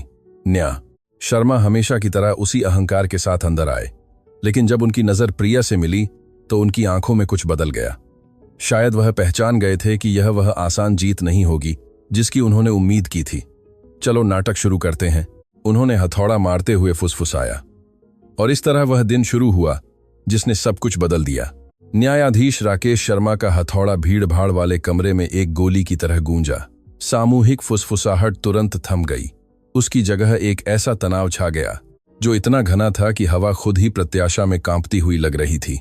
कमरे में व्यवस्था बनाए रखें। न्या शर्मा ने दशकों तक कटघरे में निखारे गए अपने आधिकारिक लहजे में शब्द कहे। उनकी आंखें भीड़ पर घूमती रहीं, इससे पहले कि वे कटघरे के सामने एक विशेष पंक्ति में बैठे 10 प्रोफेसरों पर टिक गईं। राज्य विश्वविद्यालय के प्रोफेसरों, आपकी उपस्थिति के लिए धन्यवाद। आज हम एक मूल्यांकन करेंगे जिसे मैं फ्रैंकली समय की बर्बादी मानता हूं, लेकिन जिसे अभियुक्त ने करने पर जोर दिया है। प्रिया शांति देवी के बगल में खड़ी थी। उसके शरीर के हर रेशे में थकान के बावजूद उसकी मुद्रा सीधी थी। 24 घंटे तक बिना सोए तकनीकी शब्दावली का अध्ययन करते हुए, जिसे अधिकांश लोगों को महारत हासिल करने में वर्षों लगेंगे, लेकिन वह अधिकांश लोगों में से नहीं थी। प्रोफेसर आनंद मल्होत्रा खड़े हुए, अपने चश्मे को एक ऐसे भाव के साथ समायोजित करते हुए जो अकादमिक श्रेष्ठता को दर्शाता था। वह पतले कद काठी के व्यक्ति थे, जिनके काले बाल जेल से पीछे की ओर कंघी किए हुए थे, और उनके चेहरे पर एक ऐसी अभिव्यक्ति थी जो यह मानती थी कि औपचारिक ज्ञान ही एकमात्र वैध ज्ञान है। महाराज, उन्होंने स्पष्ट और अकादमिक आवाज में शुरू किया, मेरे सहयोगियों और मैंने कठोर मूल्यांकन की एक श्रृंखला तैयार की है। यह केवल विभिन्न भाषाओं में बातचीत करने के बारे में नहीं है, बल्कि तकनीकी दक्षता, गहरी सांस्कृतिक समझ और विशिष्ट अनुवाद क्षमता का प्रदर्शन करने के बारे में है। आगे बढ़ो। न्या शर्मा ने हाथ के इशारे से कहा, अपनी कुर्सी पर पीछे झुकते हुए, जैसे कि वह किसी सस्ते जादू के शो को देखने वाले हों। मल्होत्रा ने एक मोटी फाइल खोली। सुश्री देवी, हम मंदारिन से शुरू करेंगे। प्रोफेसर युकी तनाका, हालांकि जापानी में विशेषज्ञ हैं, मंदारिन में भी पारंगत हैं और इस पहले खंड का मूल्यांकन करेंगी। एक अधेड़ उम्र की एशियाई महिला खड़ी हुई। प्रोफेसर तनाका की उपस्थिति शांत थी, लेकिन उनकी नजर विश्लेषणात्मक थी। प्रिया को हर गुजरते सेकंड के साथ चीर फाड़ रही थी। प्रोफेसर ने एकदम सही मंदारिन में बात की, प्रिया से एक चिकित्सा पाठ पढ़ने और फिर स्पेनिश में उसका अर्थ समझाने के लिए कहा। उन्होंने उसे एक दस्तावेज सौंपा। प्रिया ने कागज लिया। यह हृदय प्रक्रियाओं पर एक जटिल चिकित्सा पाठ था, जो तकनीकी शब्दावली से भरा था, जिससे किसी भी पेशेवर अनुवादक को पसीना आ जाएगा। कमरे ने अपनी सांस रोक ली। प्रिया ने 30 सेकंड तक दस्तावेज को चुपचाप पढ़ा। फिर बिना किसी हिचकिचाहट के उसने धारा प्रवाह मंदारिन में बात करना शुरू कर दिया। उसका उच्चारण त्रुटिहीन था, उसके स्वर सटीक थे। उसने न केवल पाठ को पढ़ा, बल्कि उसे समझाया भी। मंदारिन चिकित्सा शब्दों और पश्चिमी चिकित्सा अवधारणाओं के बीच सांस्कृतिक संदर्भ जोड़ा। फिर उसने बिना किसी विराम के स्पेनिश में स्विच किया। न केवल शब्दों का अनुवाद किया, बल्कि गहरे अर्थ का भी अनुवाद किया। चिकित्सा निहितार्थों को विस्तार के ऐसे स्तर के साथ समझाया जिसने प्रोफेसर तनाका को भी अवाक कर दिया। प्रोफेसर ने मंदारिन में मल्होत्रा से कुछ फुसफुसाया, यह टिप्पणी करते हुए कि प्रिया का उच्चारण सही और किसी भी औपचारिक प्रशिक्षण के बिना असंभव था। मैं जानता हूं, प्रिया ने उसी भाषा में जवाब दिया, सीधे तनाका को देखते हुए। फिर उसने स्पेनिश में स्विच किया, क्योंकि मैंने चेन परिवार से सीखा। राजनयिक जो 6 साल बीजिंग में रहे, उनकी छोटी बेटी ने मुझे न केवल भाषा सिखाई बल्कि गाने, खेल, सोचने के तरीके भी सिखाए। भाषा सिर्फ शब्द नहीं है प्रोफेसर, यह आत्मा है। कमरे में फुसफुसाहट फैल गई। पत्रकार संजीव कपूर अपनी नोटपैड में तेजी से लिख रहे थे। यह पत्रकारिता के लिए सोना था। अगली भाषा, मल्होत्रा ने अचानक कहा। जो कुछ उन्होंने अभी देखा था उससे स्पष्ट रूप से असहज थे। जर्मन। प्रोफेसर हंस मुलर। मुलर एक भारी कद काठी के व्यक्ति थे, जिनकी सुनहरी दाढ़ी और कठोर, विशिष्ट जर्मन अभिव्यक्ति थी। वह खड़े हुए और जानबूझकर जटिल उच्चारण के साथ जर्मन में बात की। प्रिया से एक कानूनी अनुबंध के खंडों और उनके कानूनी निहितार्थों को समझाने के लिए कहा। उन्होंने उसे एक सघन कानूनी अनुबंध सौंपा, जो जर्मन कानूनी शब्दावली से भरा था, जिसे देशी वकील भी चुनौतीपूर्ण पाएंगे। प्रिया ने इसे पढ़ा और फिर से उसका जवाब बिल्कुल सही से भी बढ़कर था। उसने न केवल अनुवाद किया, बल्कि अनुबंध में संभावित कानूनी समस्याओं की पहचान की, भाषाई अस्पष्टताओं को इंगित किया जिससे विवाद हो सकते थे, और यह सब जर्मन और स्पेनिश के बीच धारा प्रवाह स्विच करते हुए किया। मूलर उसे आश्चर्य और भ्रम के मिश्रण के साथ देख रहे थे। उन्होंने जर्मन में उससे पूछा कि उसने यह सब कहाँ सीखा। प्रिया ने धारा प्रवाह जर्मन में जवाब दिया, इससे पहले कि वह स्पेनिश में अनुवाद करती। शनाइडर परिवार से। श्री शनाइडर एक अंतर्राष्ट्रीय वकील थे। उनकी पत्नी मुझे अपने कार्यालय में बैठाती थी जबकि वह काम करते थे। मैं 10 साल की थी और उनके अनुबंधों को पढ़ती थी, जबकि वह सोचते थे कि मैं सिर्फ चित्र बना रही हूं। मैंने सीखा कि कानूनी जर्मन एक पहेली की तरह है, जहां हर शब्द का सटीक वजन होता है। शांति देवी आंखों में आंसू लिए देख रही थीं। यह उनकी उम्मीद से कहीं ज्यादा था। प्रिया सिर्फ दक्षता ही नहीं दिखा रही थी, वह महारत दिखा रही थी। अरबी। मल्होत्रा ने लगभग शब्द उगलते हुए कहा। प्रोफेसर अमीरा हसन। हसन एक सुरुचिपूर्ण महिला थीं, जिनकी अभिव्यक्ति बुद्धिमान और गणनात्मक थी। उन्होंने शास्त्रीय अरबी में बात की, जो धार्मिक और अकादमिक ग्रंथों में इस्तेमाल की जाती है, जानबूझकर पुरातन और जटिल। उन्होंने प्रिया से एक धार्मिक पाठ पढ़ने और उसके गहरे दार्शनिक अर्थ को समझाने के लिए कहा। यह जटिल दार्शनिक टिप्पणियों वाला एक पाठ था। प्रिया ने एक पल के लिए अपनी आंखें बंद कर लीं, और जब उसने उन्हें खोला तो उसकी अभिव्यक्ति में कुछ अलग था। उसने अरबी में पाठ करना शुरू कर दिया। उसकी आवाज ने अच्छी तरह से बोली जाने वाली भाषा की उस विशेष मधुर लय को अपनाया। उसने न केवल पाठ का अनुवाद किया, बल्कि व्याख्या की कई परतों, ऐतिहासिक संदर्भों, धर्मशास्त्रीय बहसों को समझाया, जिन्हें इस मार्ग ने सदियों से उत्पन्न किया था। उसने इस बारे में बात की कि शास्त्रीय अरबी आधुनिक अरबी से कैसे भिन्न है, हर श्लोक में निहित कविता के बारे में। हसन खड़ी हो गईं, स्पष्ट रूप से भावुक थीं। यह कैसे संभव है? इसके लिए धर्मशास्त्रीय अध्ययन के वर्षों की आवश्यकता होती है। अल रहमान परिवार। प्रिया ने स्पेनिश में धीरे से जवाब दिया। पिता इमाम थे। उन्होंने मुझे सिखाया कि अरबी सिर्फ एक भाषा नहीं है, यह ब्रह्मांड को देखने का एक तरीका है, कि हर शब्द की एक जड़, इतिहास, अन्य शब्दों से संबंध होता है। यह एक ऐसी भाषा है जो कविता को सांस लेती है। न्यायाधीश शर्मा अब अपनी कुर्सी पर पीछे नहीं झुक रहे थे, वह आगे की ओर झुके हुए थे। उनकी अभिव्यक्ति उपहास से कुछ ऐसी चीज में बदल गई थी जो अनैच्छिक सम्मान हो सकता था। एक के बाद एक प्रोफेसरों ने अपनी चुनौतियां पेश कीं। रूसी में प्रोफेसर इगोर वोल्कोव के साथ, जिन्होंने उसे शास्त्रीय साहित्य का पाठ करने और जटिल साहित्यिक प्रतीकों को समझाने के लिए कहा। फ्रांसीसी में पाककला और वाइन की इतनी विशिष्ट शब्दावली के साथ, जिसे केवल एक सोमेलिये या पेशेवर शेफ ही जान सकता था। इतालवी में ओपेरा और संगीत, क्षेत्रीय जटिल मुहावरों के साथ ब्राजीलियाई पुर्तगाली, कई लेखन प्रणालियों के साथ जापानी, जटिल औपचारिक स्तरों के साथ कोरियाई। हर बार प्रिया ने न केवल अपेक्षाओं को पूरा किया, बल्कि उन्हें पार भी किया, और हर बार उसने वह व्यक्तिगत आयाम सीखने की वह कहानी जोड़ी, जिसने न केवल तकनीकी ज्ञान का खुलासा किया, बल्कि हर भाषा के लिए गहरी समझ और वास्तविक प्रेम का भी खुलासा किया। जब प्रोफेसर वोल्कोव ने उसे रूसी शास्त्रीय साहित्य का एक अंश समझाने के लिए कहा, तो प्रिया ने न केवल शब्दों का अनुवाद किया, बल्कि पाठ की उदास आत्मा को भी पकड़ा, ऐतिहासिक और भावनात्मक संदर्भों को समझाया, जिन्हें केवल रूसी संस्कृति में वास्तव में डूबा हुआ व्यक्ति ही समझ सकता था। इवानोव परिवार। उसने समझाया। श्री इवानोव साहित्य के प्रोफेसर थे। वह मुझे दोस्तोवस्की पढ़ते थे, जबकि उनकी पत्नी बोरश्त्स बनाती थी। मैं 12 साल की थी और कहानियों के साथ रोती थी। वह मुझसे कहते थे कि अगर आप शब्दों में रूसी पीड़ा को महसूस नहीं कर सकते तो आप वास्तव में गुरुओं को नहीं पढ़ रहे हैं। फ्रांसीसी का मूल्यांकन करने वाली प्रोफेसर ने उसे वाइन पर एक पाठ दिया जिसमें इतनी विशेष शब्दावली थी कि वह पेशेवर अनुवादकों को भी विफल करने के लिए डिजाइन की गई लगती थी। प्रिया ने न केवल हर अंगूर की किस्म, हर वाइन क्षेत्र की पहचान की, बल्कि सांस्कृतिक बारीकियों को भी समझाया कि क्यों वाइन का वर्णन करने वाले कुछ फ्रांसीसी शब्दों का स्पेनिश में सटीक अनुवाद नहीं होता। मोन्सियर डबॉइस सोमेलियर थे, उसने उदासीन मुस्कान के साथ समझाया। वह मुझे अपने काम के दौरान वाइन को सूंघने देते थे। वह कहते थे कि वाइन की फ्रांसीसी तरल कविता है। हर शब्द मिट्टी, सूरज, समय को जगाता है। इसका अनुवाद नहीं होता, इसे महसूस किया जाता है। लेकिन फिर वह पल आया जिसने सब कुछ बदल दिया। आखिरी भाषा हिब्रू थी। मल्होत्रा, जो स्पेनिश के अलावा हिब्रू में भी पारंगत थे, ने इस मूल्यांकन के लिए व्यक्तिगत रूप से खड़े हुए। उन्होंने जिसे अपना मास्टर स्ट्रोक माना था उसे अंत के लिए बचा रखा था। सुश्री देवी, उन्होंने एक ऐसी मुस्कान के साथ कहा जो उनकी आंखों तक नहीं पहुंची, यह आखिरी पाठ विशेष रूप से चुनौतीपूर्ण है। यह नैतिकता और न्याय पर एक प्राचीन दार्शनिक ग्रंथ है जो समर्पित विद्वानों के लिए भी बेहद जटिल है। उन्होंने उसे दस्तावेज सौंपा। प्रिया ने पढ़ना शुरू किया और अचानक उसकी अभिव्यक्ति बदल गई। यह भ्रम या कठिनाई नहीं थी, यह पहचान थी। प्रोफेसर मल्होत्रा, उसने धीरे धीरे कहा, यह पाठ, मैं इस पाठ को जानती हूं, आप इसे जानती हैं? मल्होत्रा ने अहंकार से मुस्कुराया। मुझे बहुत संदेह है कि आपको प्राचीन हिब्रू दार्शनिक पांडुलिपियों तक पहुंच मिली होगी। नहीं पांडुलिपि। प्रिया ने ऊपर देखा। उसकी आंखें किसी खतरनाक चीज से चमक रही थीं। मैं अनुवाद जानती हूं क्योंकि मैंने इसे किया था। कमरे में जो चुप्पी छाई वह पूर्ण थी।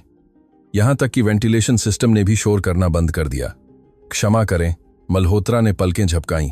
प्रिया ने दस्तावेज की ओर इशारा किया। 6 साल पहले जब मैं 17 साल की थी तो मैं एक उपनाम के तहत एक ऑनलाइन अनुवाद सेवा में काम करती थी। एक गुमनाम ग्राहक ने इस दार्शनिक ग्रंथ का प्राचीन हिब्रू से आधुनिक स्पेनिश में अनुवाद करने का अनुरोध किया था। उसने अच्छी तरह से भुगतान किया, लेकिन पूर्ण गुमनामी का अनुरोध किया। मैंने इस पर 3 हफ्ते काम किया, हर शब्द, हर अवधारणा पर शोध किया। यह मेरे पहले पेशेवर कामों में से एक था। उसने मल्होत्रा की ओर मुड़ी। उसकी आवाज में बल आ रहा था। और आपने, प्रोफेसर मल्होत्रा, 4 साल पहले हिब्रू नैतिक ग्रंथों की नई व्याख्याएं शीर्षक से एक अकादमिक लेख प्रकाशित किया था। मैंने वह लेख पढ़ा। आपने मेरे अनुवाद का शब्द दर शब्द उपयोग किया, बिना श्रेय दिए। कमरे में फुसफुसाहट फैल गई। मल्होत्रा स्पष्ट रूप से पीले पड़ गए। यह एक बेतुका आरोप है, वह हकलाए। क्या आपके पास कोई सबूत है? मेरे पास मेरे सभी कार्य फाइलें हैं, प्रिया ने शांत भाव से जवाब दिया। अनुवाद नोट्स, प्रारंभिक संस्करण, ग्राहक के साथ पत्राचार सहित सब कुछ मेरे कंप्यूटर में सहेजा गया है। वही कंप्यूटर जो अभियोजन पक्ष के पास सबूत के रूप में है। शांति देवी उछलकर खड़ी हो गई। महाराज, मैं उन डिजिटल फाइलों तक तत्काल पहुंच का अनुरोध करती हूं।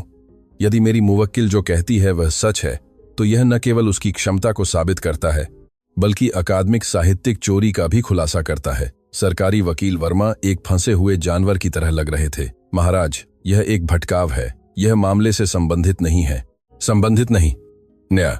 शर्मा को अंततः अपनी आवाज मिली। श्री वर्मा, यदि अभियुक्त यह साबित कर सकती है कि मेरे द्वारा चुने गए मूल्यांकनकर्ताओं में से एक ने उसके काम का बिना श्रेय दिए उपयोग किया तो यह इस मामले के लिए अत्यंत प्रासंगिक है। यह दर्शाता है कि वह न केवल सक्षम है बल्कि सालों से सक्षम है। वह मल्होत्रा की ओर मुड़े। उनकी अभिव्यक्ति अब ठंडी थी। प्रोफेसर मल्होत्रा, क्या आपके पास कुछ कहने के लिए है? मल्होत्रा एक मछली की तरह मुंह खोलकर बंद कर रहे थे। अन्य प्रोफेसर उन्हें सदमे और घृणा के मिश्रण के साथ देख रहे थे। अकादमिक दुनिया में साहित्यिक चोरी एक अक्षम्य पाप था। मुझे वह अनुवाद एक सहयोगी से मिला था। मुझे नहीं पता था कि यह एक ऑनलाइन सेवा से था। मैंने मान लिया था कि यह सार्वजनिक काम था। मान लिया। प्रोफेसर हसन खड़ी हो गईं। उनकी आवाज तीखी थी। प्रोफेसर मल्होत्रा, अकादमिक प्रोटोकॉल में सभी सामग्री के स्रोत की पुष्टि करना आवश्यक है। यह बुनियादी है। प्रोफेसर मुलर ने कठोर लहजे में जोड़ा। यदि यह सच है तो राज्य विश्वविद्यालय को औपचारिक रूप से जांच करनी होगी। न्याय। शर्मा ने अपना हथौड़ा मारा। आदेश। हवलदार सुरेश कुमार, सबूत के कंप्यूटर को अभी लाओ। जब वे इंतजार कर रहे थे, प्रिया खड़ी रही। उसका दिल जोर से धड़क रहा था। लेकिन उसकी अभिव्यक्ति शांत थी। उसने इस पल के लिए 6 साल इंतजार किया था। 6 साल जब से उसने अपना काम दूसरे के नाम से प्रकाशित देखा था। उसने कभी नहीं सोचा था कि न्याय इस तरह आएगा, लेकिन जीवन में घेरा पूरा करने के अजीब तरीके होते हैं। वाह। कुमार सबूत के एक बैग में लैपटॉप के साथ लौटे। अदालत के तकनीशियन ने उसे चालू किया और न्यायिक पर्यवेक्षण के तहत शांति देवी ने उन फाइलों तक नेविगेट किया जिन्हें प्रिया ने इंगित किया था।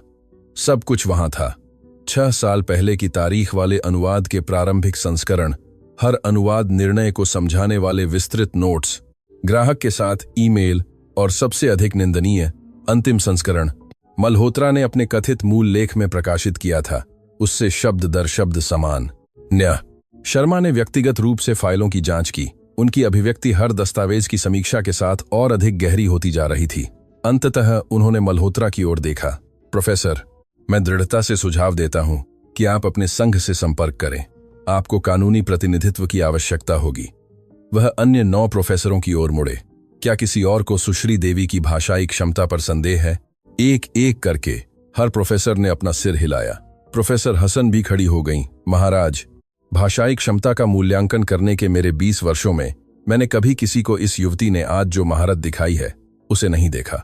वह न केवल इन भाषाओं को बोलती है, वह उन्हें जीती है, उन्हें उन स्तरों पर समझती है जिनकी अधिकांश शिक्षाविदों को केवल आकांक्षा ही हो सकती है, और उसने इसे संसाधनों के बिना, विशेषाधिकारों के बिना, केवल दृढ़ संकल्प और सीखने के वास्तविक प्रेम के साथ किया। हसन के शब्द कमरे में गूंज उठे। न्याय शर्मा अपनी कुर्सी पर पीछे झुक गए, अपने चेहरे पर हाथ फेरते हुए। दशकों में पहली बार वह वास्तव में अनिश्चित लग रहे थे कि कैसे आगे बढ़ें। श्री वर्मा, उन्होंने अंततः कहा, क्या आपके पास पेश करने के लिए कुछ और है? सरकारी वकील धीरे धीरे खड़े हुए। वह जानते थे कि वह हार गए थे। महाराज, इन विकासों के आलोक में और यह देखते हुए कि 3 में से 2 ग्राहकवादियों ने अपने आरोप वापस ले लिए हैं और कॉरपोरेट दबाव में झूठ बोलने की बात कबूल की है, अभियोजन पक्ष अनुरोध करता है, सभी आरोप वापस लेने का अनुरोध करता है। कमरे में फुसफुसाहट एक गर्जना में बदल गई। न्याय शर्मा ने बार बार अपना हथौड़ा मारा। आदेश, मेरी अदालत में व्यवस्था बनाए रखें। जब शांति लौट आई तो न्याय शर्मा ने प्रिया को एक लंबे पल तक देखा। उनकी आंखों में कुछ ऐसा था जो पहले कभी नहीं था। क्षमा करें सुश्री देवी, उन्होंने अपनी आवाज में असामान्य रूप से कोमलता से कहा। यह अदालत आपसे माफी मांगती है। मैं आपसे माफी मांगता हूं। मैंने पूर्वाग्रह को अपने फैसले पर हावी होने दिया। मैंने मान लिया था कि असाधारण प्रतिभा को संस्थागत सत्यापन की आवश्यकता होती है, जबकि आपने साबित किया है कि सच्ची प्रतिभा संस्थाओं से परे है। उन्होंने एक विराम लिया, मानो अगले शब्द कहने में उन्हें शारीरिक प्रयास करना पड़ रहा हो। आपके खिलाफ सभी आरोप वापस ले लिए जाते हैं। आप सभी आरोपों से मुक्त हैं। इसके अलावा मैं आदेश देता हूं कि आपका कंप्यूटर और आपकी सभी व्यक्तिगत संपत्ति आपको तुरंत लौटा दी जाए। उन्होंने आखिरी बार हथौड़ा मारा। यह मामला बंद है। कमरे में तालियों की गड़गड़ाहट गूंज उठी। शांति देवी ने प्रिया को गले लगाया। दोनों रो रहे थे। पत्रकार खबर प्रकाशित करने के लिए बाहर की ओर भागे। प्रोफेसर प्रिया के चारों ओर जमा हो गए। माफी, नौकरी के प्रस्ताव, अकादमिक अवसर प्रदान कर रहे थे। लेकिन प्रिया केवल एक बात सोच सकती थी। आखिरकार जीवन भर कम आंके जाने के बाद दुनिया ने उसकी आवाज सुनी थी, और उस आवाज ने 11 भाषाओं में बात की थी। नई दिशा सुधार गृह के दरवाजे एक धातु की चरमराहट के साथ खुले जो स्वर्गीय संगीत की तरह लग रही थी। प्रिया ने दिनों में एक आजाद महिला के रूप में अपना पहला कदम रखा, जो वर्षों की तरह महसूस हुए थे। दोपहर का सूरज उसके चेहरे पर इतनी तीव्रता से पड़ा कि वह लगभग पीछे हट गई। स्वतंत्रता, प्रतिशोध, न्याय। लेकिन बाहर जो दृश्य उसका इंतजार कर रहा था वह शांति नहीं थी जिसकी उसने कल्पना की थी। दर्जनों पत्रकार उस पर ऐसे टूट पड़े जैसे लहरें किनारे पर टूट रही हों। कैमरे चमक रहे थे, माइक्रोफोन तंबुओं की तरह फैल रहे थे, आवाजें चिल्ला रही थीं जो एक इनकॉम्प्रिहेंसिबल केओस में मिल गईं। सुश्री देवी, आप कैसा महसूस करती हैं? प्रिया, क्या आप न्याय शर्मा पर मुकदमा करने जा रही हैं? हमें प्रोफेसर मल्होत्रा के बारे में बताओ। क्या यह सच है कि आप 11 भाषाएं बोलती हैं? शांति देवी उसके बगल में दिखाई दी, अपने शरीर से एक सुरक्षात्मक ढाल बनाते हुए, जबकि वे इंतजार कर रहे वाहन की ओर बढ़ने की कोशिश कर रही थीं। लेकिन इससे पहले कि वे 2 मीटर आगे बढ़ पातीं, एक सुरुचिपूर्ण महिला सीधे उनके रास्ते में आ गई। वह प्रभावशाली कद की थी, उसके चांदी जैसे बाल पूरी तरह से कंघी किए हुए थे। उसका सूट शक्ति और धन चिल्ला रहा था। लिंडा मल्होत्रा, उनके गले में लटकती कॉरपोरेट पहचान के अनुसार ग्लोबल भाषा सॉल्यूशंस की सीईओ सुश्री देवी। उनकी आवाज ने स्वाभाविक अधिकार के साथ आसपास के शोर को काट दिया। मैं लिंडा मल्होत्रा हूं, मुझे आपसे अभी बात करनी है। श्रीमती मल्होत्रा, मेरी मुवक्किल अभी अभी रिहा हुई है। शांति देवी ने हस्तक्षेप किया। यह उचित समय नहीं है। मैं पूरी तरह से समझती हूं, लेकिन मुझे आपको जो कहना है वह इंतजार नहीं कर सकता। मल्होत्रा ने शांति देवी को पूरी तरह से नजरअंदाजा करते हुए सीधे प्रिया की ओर देखा। आपके मामले ने अंतर्राष्ट्रीय ध्यान आकर्षित किया है। मेरे पास आपके लिए विभिन्न देशों से 17 नौकरी के प्रस्ताव हैं और इससे भी महत्वपूर्ण आपकी दादी के बारे में जानकारी, जिसे मुझे लगता है कि आप सुनना चाहेंगी। प्रिया अचानक रुक गई। मेरी दादी? आप मेरी दादी के बारे में क्या जानती हैं? नहीं, यहां नहीं। मल्होत्रा ने आधे ब्लॉक दूर सावधानी से पार्क की गई एक काली लिमोसिन की ओर इशारा किया। आपके समय के 5 मिनट। अगर उसके बाद आप जाना चाहती हैं तो मैं आपको व्यक्तिगत रूप से जहां चाहें वहां छोड़ दूंगी। शांति देवी ने चेतावनी में प्रिया की बांह पकड़ी, लेकिन मल्होत्रा की आंखों में कुछ ऐसा था जो धमकी भरा नहीं था। यह सम्मान के साथ मिली तात्कालिकता थी। ठीक है, प्रिया ने स्वीकार किया। 5 मिनट। लिमोसिन के अंदर, पत्रकारों के कोलाहल से दूर, मल्होत्रा ने उसे एक चमड़े का फोल्डर दिया। 20 साल पहले मैं देश की सबसे प्रतिष्ठित अनुवाद एजेंसियों में से एक में मानव संसाधन निदेशक थी। आपकी दादी जानकी देवी ने एक पद के लिए आवेदन किया था। हमने उन्हें अस्वीकार कर दिया था। प्रिया ने अपने सीने में दर्द का एक झटका महसूस किया। आप मुझे यह क्यों बता रही हैं? क्योंकि हमने वही गलती की जो सिस्टम ने आपके साथ की। जानकी देवी धारा प्रवाह 6 भाषाएं बोलती थीं, लेकिन उनके पास विश्वविद्यालय की डिग्री नहीं थी। हमने उन्हें ठीक से मूल्यांकन किए बिना ही अस्वीकार कर दिया। उन्होंने उस साक्षात्कार के बाद मुझे एक पत्र लिखा था, एक पत्र जिसे मैंने 2 दशकों तक रखा, क्योंकि मैं उसे फिर से पढ़ने में बहुत शर्मिंदा थी। मल्होत्रा ने फोल्डर से एक पीला लिफाफा निकाला। लिखावट उसकी दादी की थी। प्रिया उसे कहीं भी पहचान लेगी। इसे पढ़ें। मल्होत्रा ने कांपते हाथों से जोर दिया। प्रिया ने लिफाफा खोला और पढ़ना शुरू किया। उसकी दादी के शब्द पृष्ठ से ज्ञान और दर्द की एक नदी की तरह फूट रहे थे। प्रिय श्रीमती मल्होत्रा, मैं आपको मुझे अस्वीकार करने के लिए दोष नहीं देती। दुनिया कागजों से चलती है, क्षमताओं से नहीं। लेकिन मैं आपको बताना चाहती हूं कि मैं अपना जीवन यह सुनिश्चित करने के लिए समर्पित करूंगी कि मेरी पोती को कभी उन अवसरों के लिए भीख न मांगनी पड़े जिनकी वह हकदार है। मैं उसे वह सब कुछ सिखाऊंगी जो मैं जानती हूं, और किसी दिन जब वह सफल होगी तो मुझे उम्मीद है कि आपको याद होगा कि प्रतिभा को वास्तविक होने के लिए बाहरी सत्यापन की आवश्यकता नहीं होती। प्रिया ने अपनी गालों पर आंसू बहते हुए पढ़ना समाप्त किया। उसकी दादी हमेशा जानती थीं।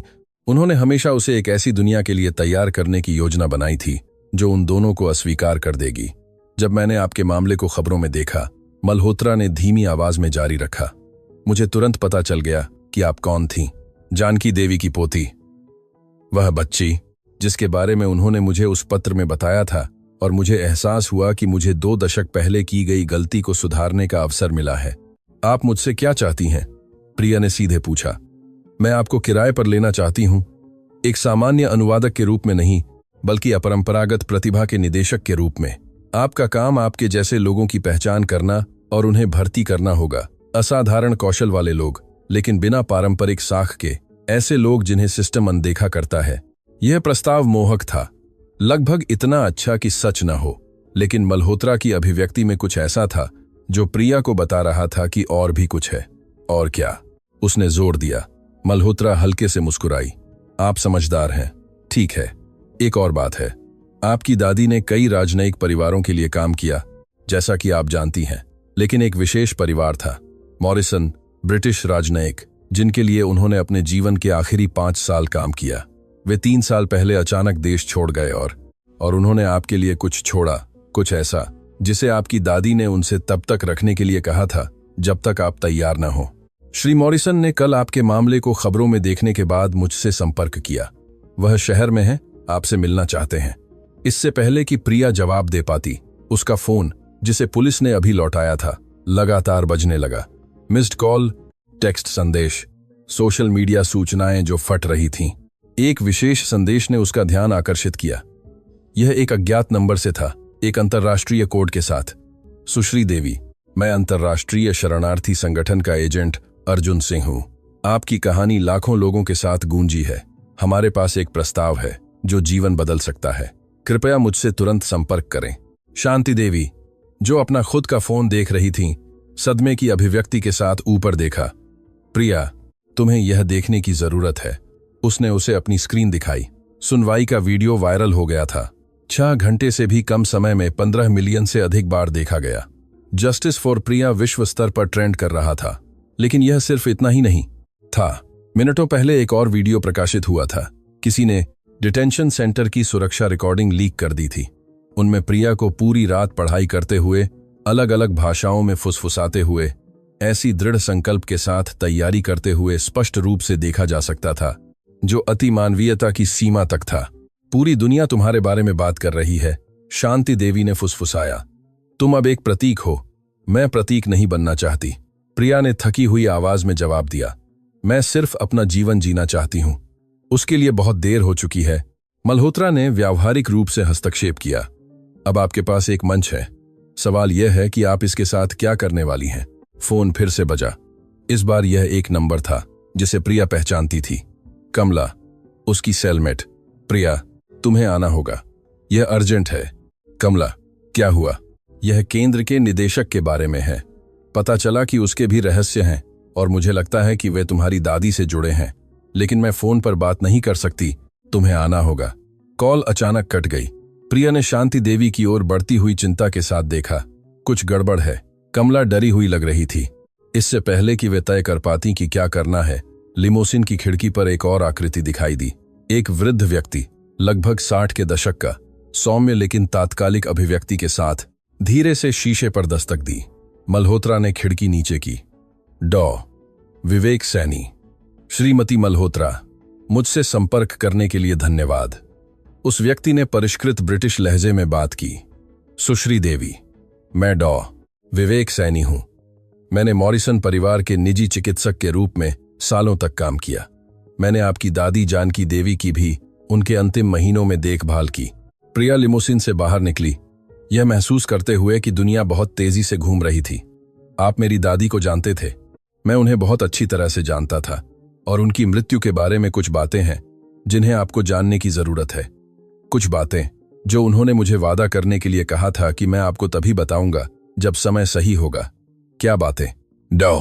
सैनी ने घबराहट से आसपास देखा। नहीं, यहां ऐसे लोग हैं जो चाहेंगे कि कुछ जानकारी दबी रहे। आपकी दादी की मृत्यु साधारण दिल के दौरे से नहीं हुई थी, सुश्री देवी। कुछ जटिलताएं थीं जिन्हें उन्होंने गुप्त रखा था। जटिलताएं उस चीज से संबंधित थीं जिसे उन्होंने मॉरिसन के लिए काम करते हुए खोजा था। प्रिया का दिल जोर से धड़कने लगा। उन्होंने क्या खोजा? दस्तावेज तस्करी नेटवर्क के बारे में संवेदनशील जानकारी जो राजनयिक परिवारों को कवर के रूप में इस्तेमाल करते थे। आपकी दादी ने उन्हें उचित अधिकारियों को रिपोर्ट किया था, लेकिन औपचारिक रूप से गवाही देने से पहले उनकी मृत्यु हो गई। प्रिया की दुनिया थम गई। क्या आप कह रहे हैं कि मेरी दादी को? मुझे निश्चित रूप से नहीं पता, डॉक्टर ने तेजी से हस्तक्षेप किया। जो मैं जानता हूं वह यह है कि उन्होंने सबूत बचाए, सबूत जिसे मॉरिसन ने उनकी मृत्यु के बाद संरक्षित किया। और अब जब आप सार्वजनिक रूप हैं तो ऐसे लोग हैं जो यह सुनिश्चित करना चाहेंगे कि वह सबूत कभी सामने न आए। शांति देवी प्रिया के बगल में रक्षात्मक रूप से खड़ी हो गई। डॉ.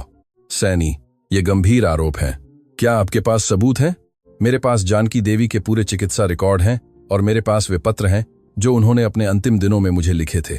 पत्र जहां उन्होंने विशेष रूप से उल्लेख किया है कि यदि उन्हें कुछ होता है तो मुझे उनकी पोती से संपर्क करना चाहिए जब वह सच्चाई को संभालने के लिए पर्याप्त मजबूत हो। उसने अपने ब्रीफकेस से एक मोटा लिफाफा निकाला। यह तो बस शुरुआत है, सुश्री देवी। आपकी दादी ने सब कुछ सावधानी से प्रलेखित किया।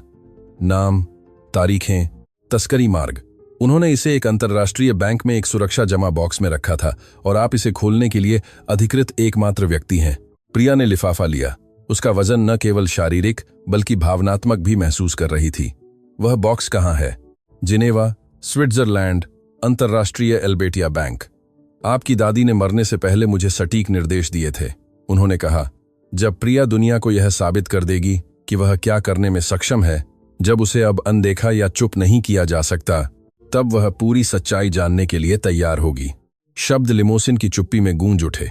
अपने पूरे जीवन में प्रिया ने सोचा था कि उसकी दादी सिर्फ एक घरेलू कामगार थीं जिन्हें भाषाओं से प्यार था, लेकिन अब वह खोज रही थी कि वह इससे कहीं ज्यादा थीं। एक महिला जिसने अन्याय देखे थे और उन्हें सामना करने का साहस था, यहां तक कि उस कीमत को भी जानते हुए जिसे उसे चुकाना पड़ सकता था। क्या कुछ और है? डॉ सैनी ने जोड़ा। उनकी अभिव्यक्ति और भी गंभीर हो गई। तीसरा ग्राहक जिसने आप पर आरोप लगाया, जिसने कभी अपने आरोप वापस नहीं लिए, उसका नाम रवि कुमार है। वह एक निजी सुरक्षा निगम के लिए काम करता है जिसके राजनयिक हलकों में गहरे संबंध हैं। मुझे नहीं लगता कि यह संयोग है कि वह एकमात्र था जिसने आरोपों को अंत तक बनाए रखा। क्या आप सुझाव दे रहे हैं कि मेरा आरोप ऑर्केस्ट्रेटेड था?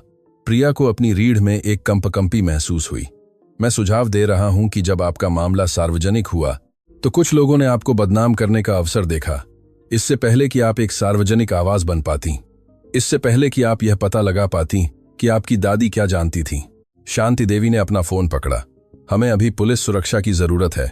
लेकिन इससे पहले कि वह कॉल कर पाती, एक काली वैन अचानक लिमोसिन के सामने रुक गई। उसमें से एक अधेड़ उम्र का व्यक्ति उतरा, गंभीर अभिव्यक्ति के साथ। उसके गले में एक संघीय पहचान पत्र लटका हुआ था। मैं एजेंट अर्जुन सिंह हूं, सुश्री देवी। आपको मेरे साथ आना होगा। आपकी जान खतरे में हो सकती है। आपको कैसे पता चला कि मुझे कहां ढूंढना है? प्रिया ने पूछा। उसकी जीवित रहने की प्रवृत्ति सक्रिय हो गई।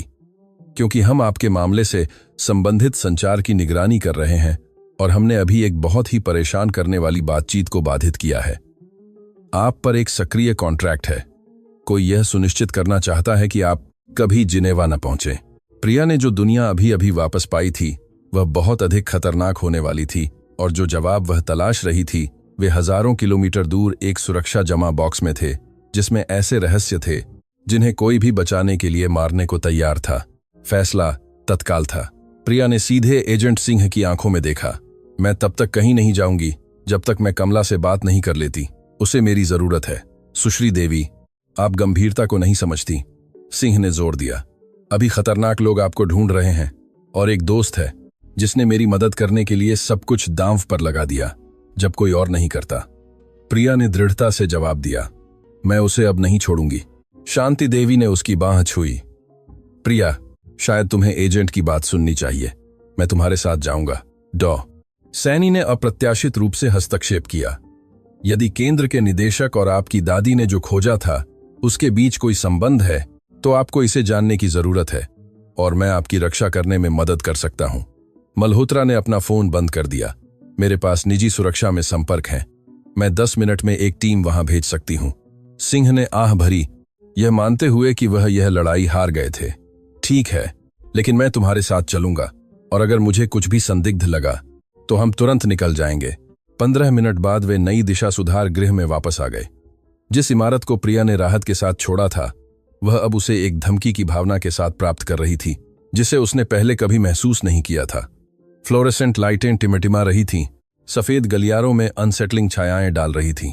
अधिकारी दामिनी वर्मा, एक युवा सौम्य अभिव्यक्ति वाली गार्ड जो हमेशा प्रिया के साथ दयालु रही थी, प्रवेश द्वार पर उनका इंतजार कर रही थी। सुश्री देवी, आने के लिए धन्यवाद, उसने घबराहट से फुसफुसाया। कमला बहुत परेशान है। वह कहती रहती है कि निदेशक का तुम्हारी दादी से कुछ लेना देना है। मैं समझ नहीं पा रही हूं कि इसका क्या मतलब है, लेकिन वह जोर देती है कि वह केवल आपसे बात करेगी। निदेशक प्रकाश राव कहाँ है? सिंह ने पेशेवर लहजे में पूछा। अपने कार्यालय में। वह पूरे दिन फोन कर रहा है। जब से सुश्री देवी का मामला वायरल हुआ है वह बेहद घबराया हुआ है। वर्मा ने उन्हें उन गलियारों से गुजारा जिन्हें प्रिया बहुत अच्छी तरह से जानती थी। जब वे कोठरी 47 में पहुंचे तो कमला अपने बंक पर बैठी थी, अपने घुटनों को भय और दृढ़ संकल्प के मिश्रण वाली अभिव्यक्ति के साथ गले लगा रही थी। प्रिया उछलकर खड़ी हो गई जब दरवाजा खुला। भगवान का शुक्र है कि तुम आ गई। मैंने सोचा था कि शायद तुम यह सब सहने के बाद नहीं आओगी। कमला, क्या हुआ? तुमने क्या खोजा? कमला ने घबराहट से मौजूद दूसरों की ओर देखा। सिंह ने अपना संघीय पहचान पत्र दिखाया। यहां जो कुछ भी कहा जाएगा वह सुरक्षित है। यदि आपके पास प्रासंगिक जानकारी है तो हमें उसे सुनने की जरूरत है। कमला ने गहरी सांस ली। 2 दिन पहले मैं निदेशक राव के कार्यालय के पास सफाई कर रही थी। दरवाजा थोड़ा खुला था। और मैंने एक टेलीफोन पर बातचीत सुनी। वह किसी से प्रिया के बारे में बात कर रहा था। वह कह रहा था, बुढ़िया एक समस्या थी और पोती को नहीं पता होना चाहिए कि उसे क्या मिला। प्रिया का दिल थम गया। बुढ़िया का मतलब मेरी दादी था? मैंने पहले ऐसा ही सोचा था, लेकिन मुझे यकीन नहीं था। फिर आज जब तुम्हें रिहा किया गया तो वह और अधिक परेशान था। उसने एक और कॉल की। इस बार मैंने स्पष्ट रूप से सुना। उसने जानकी देवी का नाम और दस्तावेजों के बारे में कुछ कहा जो उसकी पोती के हाथ कभी नहीं लगने चाहिए थे। सैनी आगे बढ़े। कमला ने मॉरिसन परिवारों या अंतर्राष्ट्रीय नेटवर्क के बारे में कुछ कहा? हाँ। कमला ने जोर से सिर हिलाया। उसने कहा कि मॉरिसन उन कागजों को रखने के लिए मूर्ख थे। उन्हें मौका मिलने पर उन्हें नष्ट कर देना चाहिए था। सिंह ने अपना फोन निकाला और तत्काल कॉल करने लगे। शांति देवी बैठ गईं। उनका दिमाग पूरी गति से काम कर रहा था, कानूनी निहितार्थों को संसाधित कर रहा था। लेकिन प्रिया केवल एक चीज महसूस कर सकती थी, क्रोध की उसकी दादी को खतरे में डाला गया था। क्रोध की शायद उसकी मृत्यु स्वाभाविक नहीं थी। क्रोध की अब भी, सालों बाद, अतीत की छायाएं उनका पीछा कर रही थीं। मुझे उससे बात करनी है, उसने खतरनाक रूप से शांत आवाज में कहा। मुझे अभी राव से बात करनी है। प्रिया, यह समझदारी भरा नहीं है, शांति देवी ने चेतावनी दी। मुझे समझदारी की परवाह नहीं है। प्रिया सिंह की ओर मुड़ी। आप एक संघीय एजेंट हैं, आप इसे आधिकारिक बना सकते हैं। मुझे अपनी दादी के बारे में जवाब चाहिए। सिंह ने एक पल के लिए विचार किया, फिर सिर हिलाया। मैं कुछ सवाल पूछूंगा, लेकिन आप मेरे साथ आएंगी, और अगर यह खतरनाक हो जाता है तो हम बाहर निकल जाएंगे। निदेशक अगस्त्य राव का कार्यालय तीसरी मंजिल पर था। वह मोटे कद काठी के व्यक्ति थे, जिनके बाल कम थे और उनमें उस तरह की घबराहट थी जिसे केवल अपराधबोध ही उत्पन्न कर सकता है। जब सिंह ने अपना संघीय पहचान पत्र दिखाते हुए प्रवेश किया तो उनके चेहरे से रंग उड़ गया। एजेंट, मैं आपकी कैसे मदद कर सकता हूं? उनकी आवाज थोड़ी कांप रही थी। निदेशक राव, मेरे पास जानकी देवी के बारे में कुछ सवाल हैं।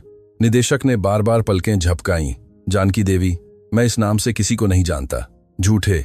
प्रिया कार्यालय में घुस गई, सिंह के उसे रोकने के प्रयास को नजरअंदाजा करते हुए। मेरी दादी ने अपने जीवन के आखिरी साल में इस केंद्र में सफाई का काम किया। आप उन्हें जानते थे, और ऐसा लगता है कि आप यह भी जानते थे कि उन्होंने क्या खोजा था। राव अचानक खड़े हो गए। सुश्री, मुझे नहीं पता कि आप किस बारे में बात कर रही हैं, तो मुझे आपको याद दिलाने दें। सिंह ने अपना रिकॉर्डर निकाला। मेरे पास गवाह हैं जिन्होंने आपको बुढ़िया और दस्तावेजों के बारे में बात करते हुए सुना। क्या आप मुझे यह समझाना चाहेंगे? निदेशक को स्पष्ट रूप से पसीना आने लगा। उनकी आंखें सिंह, प्रिया और दरवाजे के बीच घूम रही थीं, जैसे एक फंसा हुआ जानवर भागने का रास्ता तलाश रहा हो। मैं सिर्फ यहां काम करता था। मुझे नहीं पता था कि वह बाहर क्या करती थी, लेकिन मुझे कुछ पता था। प्रिया डेस्क पर झुक गई। मेरी दादी 2 साल पहले मर गईं। उनकी मृत्यु अचानक हुई, सुविधाजनक, ठीक इससे पहले कि वह जो कुछ भी उन्होंने खोजा था उसके बारे में गवाही दे पाती। मेरा उनकी मौत से कोई लेना देना नहीं था। राव ने संयम खोते हुए चिल्लाया। यह उनका दिल था। डॉक्टरों ने कहा, तो आप उन्हें जानते थे? सिंह ने ठंडे भाव से देखा। अभी आपने कहा था कि आप इस नाम से किसी को नहीं जानते। राव अपनी कुर्सी पर गिर पड़े। पराजित। ठीक है, मैं जानकी देवी को जानता था। उन्होंने महीनों तक यहां सफाई का काम किया। वह अच्छी महिला थीं, शांत थीं, लेकिन एक दिन वह मेरे पास जानकारी लेकर आईं। खतरनाक जानकारी। क्या जानकारी? प्रिया ने अपनी आंखों में आंसू आने महसूस किए, लेकिन उन्हें दृढ़ इच्छा शक्ति से रोका। उन्होंने कहा कि राजनयिक परिवारों के लिए काम करते हुए उन्होंने कुछ चीजें देखी थीं। लोगों को अवैध रूप से ले जाया जा रहा था। परिवारों को आपराधिक गतिविधियों के लिए कवर के रूप में इस्तेमाल किया जा रहा था। उन्होंने मुझे प्रतियां दिखाईं।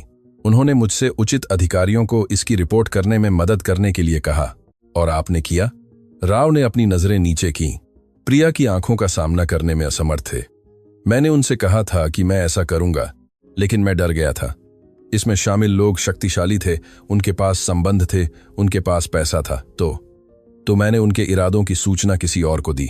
कार्यालय में जो चुप्पी छाई वह किसी भी मौखिक आरोप से अधिक भारी थी। आपने उन्हें धोखा दिया। प्रिया ने शब्द फुसफुसाए, मुश्किल से सुनाई दे रहे थे। मेरी दादी ने आप पर भरोसा किया और आपने उन्हें बेच दिया। मुझे नहीं पता था कि वे क्या करने वाले थे। राव अब खुलेआम सिसक रहे थे। उन्होंने मुझसे कहा था कि वे उस पर नजर रखेंगे, यह सुनिश्चित करेंगे कि वह कोई समस्या न खड़ी करे। मैंने कभी नहीं सोचा था कि वे उसे मार डालेंगे। प्रिया ने वाक्य पूरा किया। मुझे नहीं पता कि उन्होंने ऐसा किया या नहीं। राव अब खुलेआम सिसक रहे थे। उनकी मृत्यु सभी रिपोर्टों के अनुसार स्वाभाविक थी, लेकिन मैंने हमेशा उस संदेह के साथ जिया। सिंह पहले ही फोन पर बात कर रहे थे। फॉरेंसिक टीमों, गिरफ्तारी वारंटों, पूर्ण जांचों का अनुरोध कर रहे थे, लेकिन प्रिया अपने कानों में खून की गर्जना के अलावा शायद ही कुछ सुन पाती थी। डॉ सैनी ने उसके कंधे पर धीरे से हाथ रखा। प्रिया, कुछ और है जिसे आपको जानने की जरूरत है, कुछ ऐसा जो आपकी दादी ने मरने से पहले मुझे दिया था। अपने ब्रीफकेस से उन्होंने एक छोटा, समय से घिसा हुआ लिफाफा निकाला। उन्होंने मुझसे यह आपको तब देने के लिए कहा था जब आप तैयार हों। मुझे लगता है कि यह समय है। कांपते हाथों से प्रिया ने लिफाफा खोला। अंदर उसकी दादी की लिखावट में एक पत्र था, वही लिखावट जो उसने खाना पकाने की किताबों में, खरीदारी के नोट्स में, मात्र प्रेम के संदेशों में देखी थी। मेरी प्यारी प्रिया, यह शुरू होता है। अगर तुम यह पढ़ रही हो तो इसका मतलब है कि मैं अब तुम्हारे साथ नहीं हूं। इसका मतलब है कि डॉ सैनी ने अपना वादा निभाया, और इसका मतलब है कि तुम आखिरकार पूरी सच्चाई जानने के लिए काफी मजबूत हो। अपने पूरे जीवन में मैंने तुम्हें भाषाएं सिखाई। मैंने तुम्हें सिखाया कि शब्दों में शक्ति होती है, कि संचार पुल बनाता है, कि दूसरों को समझना दुनिया को समझना है। लेकिन मैंने तुम्हें कभी नहीं बताया कि यह मेरे लिए इतना महत्वपूर्ण क्यों था कि तुम सीखो। जब मैं युवा थी तो मैंने ऐसे अन्याय देखे जिन्हें मैं रोक नहीं सकती थी। मैंने लोगों को शोषण होते देखा, परिवारों को अलग होते देखा, निर्दोषों को नुकसान पहुंचते देखा, और मैं कुछ नहीं कर सकती थी, क्योंकि मेरे पास शक्ति नहीं थी, मेरे पास आवाज नहीं थी, मेरे पास सुनने का कोई तरीका नहीं था। लेकिन तुम, मेरे प्यार, तुम्हारे पास कुछ ऐसा है जो मेरे पास कभी नहीं था। तुम्हारे पास भाषाओं का वरदान है। तुम उन लोगों के लिए बोल सकती हो जिनके पास आवाज नहीं है। तुम न केवल शब्दों का अनुवाद कर सकती हो, बल्कि अन्याय को न्याय में, चुप्पी को सच्चाई में अनुवाद कर सकती हो। जिनेवा में मैंने जो दस्तावेज छोड़े हैं वे केवल अपराधों के सबूत नहीं हैं, वे उन लोगों की आवाजें हैं जिन्हें सुनने की जरूरत है, और तुम ही एकमात्र हो जो उन्हें वह आवाज दे सकती हो। मुझे पता है कि रास्ता मुश्किल होगा। मुझे पता है कि ऐसे लोग होंगे जो तुम्हें चुप कराने की कोशिश करेंगे, जैसे उन्होंने मुझे चुप कराने की कोशिश की। लेकिन मैं यह भी जानती हूं कि तुम मुझसे कहीं ज्यादा मजबूत हो, क्योंकि तुम्हारे पास केवल ज्ञान नहीं है, तुम्हारे पास साहस है। मेरे लिए मत रोना, मेरी छोटी बच्ची। अगर मेरा दिल तुम्हारी विजय देखने से पहले रुक जाता है तो मुझे पता होगा कि ऐसा इसलिए हुआ क्योंकि मैंने तुम्हें तैयार करने के लिए सब कुछ दिया, और यह पर्याप्त है।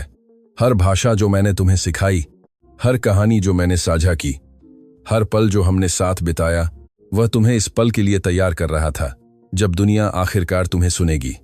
अब जाओ, जिनेवा जाओ, वह बॉक्स खोलो, उन कहानियों को बताओ, चुप किए गए लोगों को आवाज दो। और जब तुम ऐसा करोगी तो तुम्हें पता होगा कि तुम्हारी दादी गर्व महसूस कर रही है, इसलिए नहीं कि तुम 10 या 20 भाषाएं बोलती हो, बल्कि इसलिए कि तुमने अपने वरदान का उपयोग खुद से भी बड़ी चीज के लिए करना चुना। मैं तुमसे प्यार करती हूं, मेरी बच्ची। मैंने तुमसे हमेशा प्यार किया, मैं तुमसे हमेशा प्यार करती रहूंगी। तुम्हारी दादी, जानकी देवी। प्रिया ने पढ़ना समाप्त किया, और जो आंसू उसने दिनों से रोक रखे थे आखिरकार स्वतंत्र रूप से बहने लगे। वे केवल उदासी के आंसू नहीं थे, बल्कि समझ, उद्देश्य, प्रेम के थे, जो मृत्यु से भी परे था। कमला ने उसे गले लगाया, वह भी रो रही थी। शांति देवी की गालों पर आंसू बह रहे थे। यहां तक कि अर्जुन सिंह, कठोर संघीय एजेंट, को भी अपनी आंखें सावधानी से पोंछनी पड़ी। डॉ सैनी ने धीरे से बात की। तुम्हारी दादी जानती थीं कि उनका समय सीमित है। उनका दिल कमजोर था, और जो कुछ उन्होंने खोजा था उसका तनाव उसे और खराब कर रहा था। लेकिन वह रुकी नहीं। वह दस्तावेजों को जारी रखती रही, सबूत इकट्ठा करती रही, लड़ती रही, क्योंकि वह जानती थी कि तुम उनका काम जारी रखोगी। प्रिया ने पत्र को सावधानी से मोड़ा, उसे अपने सीने से ऐसे लगाए हुए थी मानो वह अपनी दादी का आलिंगन हो। मैं जिनेवा जाऊंगी, उसने आंसुओं के बावजूद स्पष्ट आवाज में कहा। मैं वह पूरा करूंगी जो उन्होंने शुरू किया था। तुम अकेली नहीं जाओगी। मल्होत्रा कार्यालय में घुस गईं। उनकी अभिव्यक्ति दृढ़ थी। मेरी कंपनी के स्विट्जरलैंड में कार्यालय हैं। तुम्हें वह सारी सुरक्षा और संसाधन मिलेंगे जिनकी तुम्हें जरूरत है, और मैं तुम्हारे साथ जाऊंगी। शांति देवी ने जोड़ा, तुम्हारी वकील और तुम्हारी दोस्त के रूप में। मैं भी, कमला ने आश्चर्यजनक रूप से कहा। मुझे 2 दिन में रिहा कर दिया जाएगा, और उन्होंने तुम्हारी दादी के साथ जो किया उसके बाद मैं मदद करना चाहती हूं। सिंह ने अपना फोन बंद कर दिया।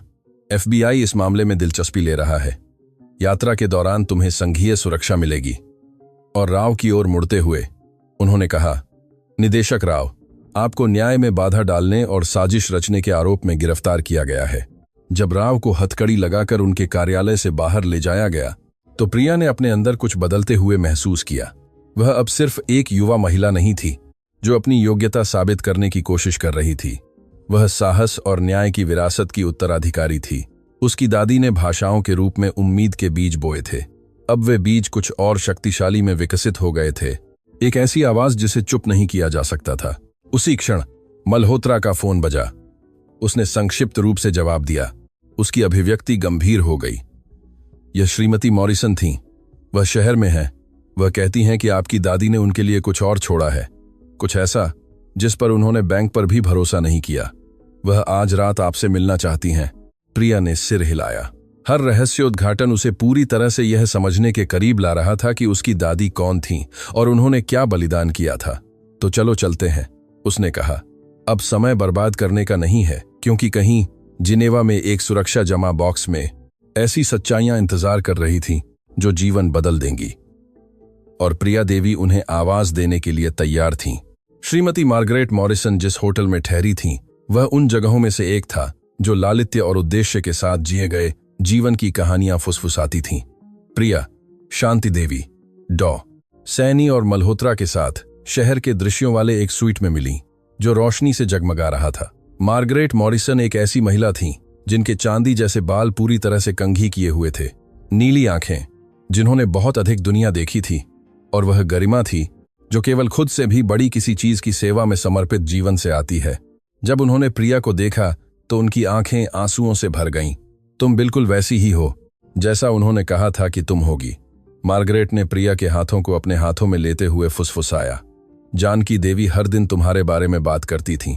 वह कहती थीं कि तुम उनकी उत्कृष्ट कृति हो, उनकी जीवित विरासत। श्रीमती मॉरिसन, आप मेरी दादी के बारे में क्या जानती हैं? मार्गरेट ने उन्हें बैठने के लिए आमंत्रित किया। चाय बनाते समय उनके हाथ हल्के से कांप रहे थे। तुम्हारी दादी जानकी देवी ने मेरे परिवार के लिए 5 साल काम किया। वह सिर्फ हमारी कर्मचारी नहीं थीं, वह हमारे परिवार का हिस्सा थीं। मेरे पति ब्रिटिश राजदूत थे और जानकी देवी हर गंतव्य पर हमारे साथ थीं। लेकिन जो कोई नहीं जानता था वह यह है कि जानकी देवी के पास एक विशेष वरदान था। क्या वरदान? वह लोगों को पढ़ सकती थी, इरादों को समझ सकती थी, और भाषाओं का उनका ज्ञान उन्हें ऐसी बातचीत सुनने की अनुमति देता था जिसे अन्य निजी मानते थे। मार्गरेट ने विराम लिया। उनकी आंखें यादों में दूर थीं। एक रात हमारे घर पर एक राजनयिक रिसेप्शन के दौरान जानकी देवी सेवा कर रही थीं, जब उन्होंने 2 राजनयिकों के बीच रूसी में एक बातचीत सुनी। वे एक नेटवर्क पर चर्चा कर रहे थे जो राजनयिक परिवारों को, लोगों को उनकी इच्छा के विरुद्ध ले जाने के लिए कवर के रूप में इस्तेमाल करता था। कमरे में चुप्पी पूर्ण थी। जानकी देवी उस रात मेरे पास कांपती हुई आईं। उन्होंने मुझे सब कुछ बताया। मेरे पति और मैं हॉरिफाइड थे। वह तुरंत इसकी रिपोर्ट करना चाहते थे, लेकिन जानकी देवी ने पहले और सबूत इकट्ठा करने पर जोर दिया। महीनों तक उन्होंने सब कुछ सावधानी से प्रलेखित किया, नाम, तारीखें, मार्ग, और जब उनके पास पर्याप्त सबूत थे तो उन्होंने इसकी रिपोर्ट क्यों नहीं की? मार्गरेट खड़ी हुई और मेज पर एक छोटे से संदूक की ओर गईं, क्योंकि हमने पाया कि नेटवर्क के कई सरकारों के उच्च स्तरों में संबंध थे। हमें नहीं पता था कि किस पर भरोसा करें। फिर मेरे पति की मृत्यु हो गई। एक राजनयिक बैठक के दौरान अचानक दिल का दौरा। उनकी आवाज कांप उठी। आधिकारिक तौर पर यह उनका दिल था, लेकिन मैंने हमेशा सोचा है, मरने से ठीक पहले उन्होंने कहा था कि वह परिणामों की परवाह किए बिना सब कुछ उजागर करने के लिए तैयार थे। जानकी देवी उसके बाद डर गईं। मार्गरेट ने जारी रखा, उन्हें डर था कि उन्हें भी वही होगा, लेकिन उन्हें अपनी नहीं बल्कि तुम्हें अकेला छोड़ने का डर था। प्रिया, तो उन्होंने मुझे यह दिया।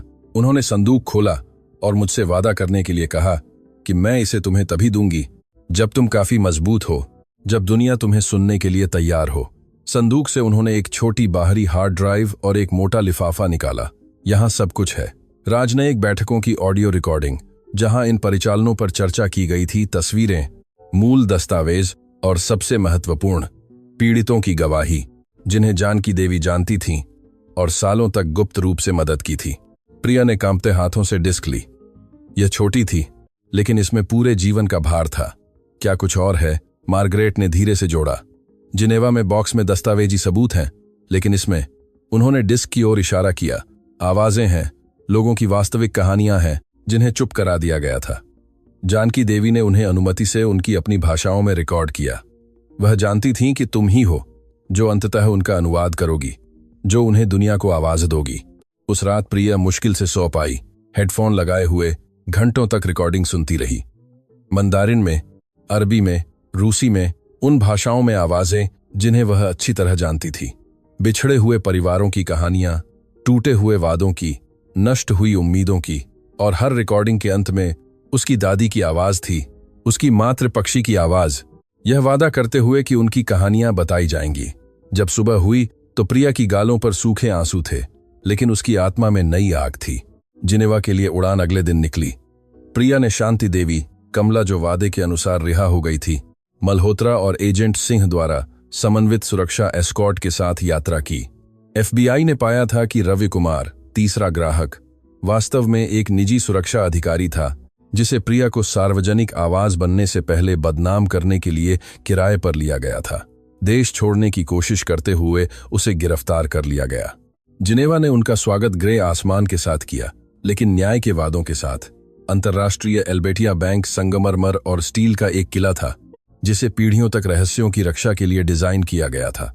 एक स्विस नोटरी की उपस्थिति में एक निजी कमरे में प्रिया ने सुरक्षा जमा बॉक्स नंबर 4721 खोला। अंदर सावधानी से व्यवस्थित फोल्डर थे। प्रत्येक पर उसकी दादी की लिखावट में लेबल लगा हुआ था, नाम, तारीखें, स्थान के साथ। लेकिन प्रिया को सबसे ज्यादा प्रभावित करने वाली बात बॉक्स के निचले हिस्से में एक फोटो एल्बम थी। सालों से उसकी खुद की तस्वीरें, स्कूल का उसका पहला दिन, अरबी में लिखना सीखना, फ्रांसीसी में किताबें पढ़ना। हर तस्वीर के पीछे उसकी दादी का एक नोट था। आखिरी तस्वीर 16 साल की प्रिया की थी, जो एक ऑनलाइन अनुवाद पाठ्यक्रम के प्रमाण पत्र पकड़े हुए मुस्कुरा रही थी। नोट में लिखा था, वह दिन जब मुझे पता चला कि तुम तैयार हो, बस दुनिया को भी तैयार होना बाकी था। प्रिया ने रोते हुए एल्बम को अपने सीने से लगाया। शांति देवी ने उसे गले लगाया, फिर कमला ने, फिर सभी मौजूद लोगों ने। यह दर्द और प्यार का एक ऐसा पल था जो इतनी गहराई से इंटरट्वाइंड था कि उसे ठीक से वर्णन करने के लिए किसी भाषा में शब्द नहीं थे। अगले कुछ हफ्ते एक बवंडर थे। प्रिया ने शांति देवी और एक अंतर्राष्ट्रीय कानूनी टीम की मदद से सभी सबूत अंतर्राष्ट्रीय न्यायालय में पेश किए। इस मामले ने राजनयिक हलकों में भूकंप ला दिया। 3 अंतर्राष्ट्रीय नेटवर्क को ध्वस्त कर दिया गया। 6 अलग अलग देशों में 17 भ्रष्ट अधिकारियों को गिरफ्तार किया गया। लेकिन गिरफ्तारियों से भी महत्वपूर्ण वह था जो प्रिया ने रिकॉर्डिंग के साथ किया था। उसने खामोश आवाजें नामक एक वृत्तचित्र बनाया। इसमें उसने व्यक्तिगत रूप से हर गवाही का अनुवाद किया, उन लोगों को आवाज दी जिन्हें चुप करा दिया गया था। उसने न केवल शब्दों का अनुवाद किया, बल्कि भावनाओं, सांस्कृतिक संदर्भों, हर कहानी की आवश्यक मानवता को भी पकड़ा। वृत्तचित्र विश्व स्तर पर वायरल हो गया। पहले हफ्ते में 100 मिलियन से अधिक बार देखा गया। सरकारों को जवाब देने के लिए मजबूर होना पड़ा। नीतियां बदलीं, जानें बचाई गईं। संयुक्त राष्ट्र के राजदूत राजेश खन्ना ने व्यक्तिगत रूप से प्रिया से संपर्क किया। सुश्री देवी, आपके काम ने ऐसे अन्याय उजागर किए हैं जिन्हें सरकारों ने दशकों तक अनदेखा किया। संयुक्त राष्ट्र की ओर से मैं आपको मानवाधिकारों के विशेष अनुवादक के रूप में एक पद की पेशकश करना चाहता हूं। आपका काम उन लोगों को आवाज देना होगा जिन्हें दुनिया को सुनने की जरूरत है। प्रिया ने स्वीकार किया, लेकिन एक शर्त के साथ कि पद में औपचारिक साख के बिना अन्य युवा प्रतिभाओं की पहचान और प्रशिक्षण के लिए एक कार्यक्रम शामिल हो। वास्तविक प्रतिभा, उन्होंने तर्क दिया, मान्य होने के लिए संस्थागत सत्यापन की आवश्यकता नहीं होनी चाहिए। उनका प्रस्ताव सर्वसम्मति से स्वीकार कर लिया गया। 6 महीने बाद प्रिया उसी अदालत में खड़ी थी जहां एक बार उसे अपमानित किया गया था, लेकिन इस बार वह अभियुक्त के रूप में नहीं, बल्कि भाषाई न्याय पर एक अंतर्राष्ट्रीय सम्मेलन में एक अतिथि वक्ता के रूप में थी। न्यायाधीश राकेश शर्मा सुनवाई में उपस्थित थे। उन्होंने समय से पहले सेवानिवृत्ति ले ली थी जब प्रिया के मामले को उनके अन्य मामलों की जांच के लिए प्रेरित किया गया था, जहां उन्होंने पूर्वाग्रहों को अपने फैसले को प्रभावित करने की अनुमति दी थी। अपने भाषण के अंत में न्या शर्मा उसके पास आए। सुश्री देवी, उनकी आवाज विनम्र थी, उस अहंकारी व्यक्ति से इतनी अलग थी जो वह थे। जिस तरह से मैंने आपके साथ व्यवहार किया उसके लिए कोई माफी पर्याप्त नहीं है। लेकिन मैं आपको बताना चाहता हूं कि आपके मामले ने मेरी जिंदगी बदल दी। इसने मुझे ऐसे पूर्वाग्रहों का सामना करने के लिए मजबूर किया जिनके बारे में मुझे पता भी नहीं था कि मेरे पास थे। मैं अब न्याय प्रणाली के साथ काम कर रहा हूं ताकि ऐसे सुधार लागू किए जा सकें जो अन्य न्यायाधीशों को वही गलतियां करने से रोकें जो मैंने की। न्यायाधीश शर्मा, प्रिया ने जवाब दिया। क्षमा क्षति को मिटा नहीं सकती, लेकिन यह बेहतर की ओर रास्ते खोलती है। आपकी पहचान आपकी माफी से बढ़कर है, क्योंकि यह दर्शाता है कि लोग बदल सकते हैं, सीख सकते हैं, बढ़ सकते हैं। उन्होंने हाथ मिलाया और उस हावभाव में उपचार था, न केवल उनके लिए बल्कि न्यायिक प्रणाली क्या बन सकती है उसके प्रतीक के रूप में। कमला ने मल्होत्रा की मदद से अपना जीवन फिर से बनाया था। अब वह उन लोगों के लिए पुनर्वास कार्यक्रमों का समन्वय कर रही थी जिन्हें अन्यायपूर्ण तरीके से कैद किया गया था। जब मेरे पास कोई उम्मीद नहीं थी तो तुमने मुझे उम्मीद दी, उसने प्रिया से कहा। अब मैं वही उम्मीद दूसरों को देना चाहती हूं। शांति देवी को वर्ष की लोक रक्षक के रूप में राष्ट्रीय मान्यता मिली, लेकिन जिस चीज पर उन्हें सबसे ज्यादा गर्व था वह पुरस्कार नहीं थे, बल्कि आभारी ग्राहकों से मिले पत्र थे जो प्रिया के लिए उनके भावुक बचाव से प्रेरित थे। प्रोफेसर मल्होत्रा ने अपनी स्थिति से इस्तीफा दे दिया। जब एक विश्वविद्यालय जांच ने साहित्यिक चोरी के कई मामलों की पुष्टि की, उनका पतन अन्य शिक्षाविदों के लिए ईमानदारी के महत्व के बारे में एक चेतावनी के रूप में काम आया। राजेश मेहता, इंजीनियर जिसने सबसे पहले कबूल करने का साहस किया था, ने अपरंपरागत प्रतिभाओं का समर्थन करने के लिए समर्पित एक फाउंडेशन की स्थापना की। प्रिया ने मुझे सिखाया कि सम्मान पैसे या पद से बढ़कर है, उन्होंने एक साक्षात्कार में समझाया। सोफिया, डिटेंशन सेंटर की युवा लड़की जिसने प्रिया की मदद करने के लिए अपनी नौकरी जोखिम में डाली थी, को समाज कार्य का अध्ययन करने के लिए पूरी छात्रवृत्ति मिली, जिसे प्रिया द्वारा स्थापित कार्यक्रम द्वारा प्रायोजित किया गया था। प्रिया के गिरफ्तार होने के ठीक 1 साल बाद वह उस कब्रिस्तान के सामने खड़ी थी जहां उसकी दादी को दफनाया गया था। वह विशेष रूप से इस क्षण के लिए जिनेवा से यात्रा करके आई थी। उसने कब्र पर ताजे फूल रखे और घुटनों के बल बैठ गई। दादी, उसने धीरे से बात की, मैंने वह पूरा किया जो तुमने शुरू किया था। जिन आवाजों को तुमने बचाने में मदद की थी, उन्हें अब पूरी दुनिया सुन रही है। जिन नेटवर्क को तुमने प्रलेखित किया था, उन्हें ध्वस्त कर दिया गया। जिन लोगों ने हमें चुप कराने की कोशिश की, वे विफल हो गए। पेड़ों की पत्तियों को एक हल्की हवा ने हिलाया, मानो प्रकृति खुद सुन रही हो। लेकिन इससे भी बढ़कर, दादी, मैं आखिरकार समझ गई कि तुमने मुझे वे सभी भाषाएं क्यों सिखाईं। यह सिर्फ शब्दों के बारे में नहीं था, यह सहानुभूति के बारे में था, कनेक्शन के बारे में था। यह समझने के बारे में था कि हर व्यक्ति उसकी भाषा या मूल की परवाह किए बिना एक कहानी है जिसे सुनने लायक है। प्रिया ने अपने बैग से फोटो एल्बम निकाला, वह जिसे उसने सुरक्षा जमा बॉक्स में पाया था। उसने उसे अंतिम पृष्ठ पर खोला जहां उसने एक नई तस्वीर चिपकाई थी। वह खुद की थी, संयुक्त राष्ट्र के सामने खड़ी थी, दुनिया के कोने कोने से लोगों से घिरी हुई थी। ऐसे लोग जिनकी कहानियों का उसने अनुवाद किया था, जिनकी आवाजों को उसने बढ़ाया था।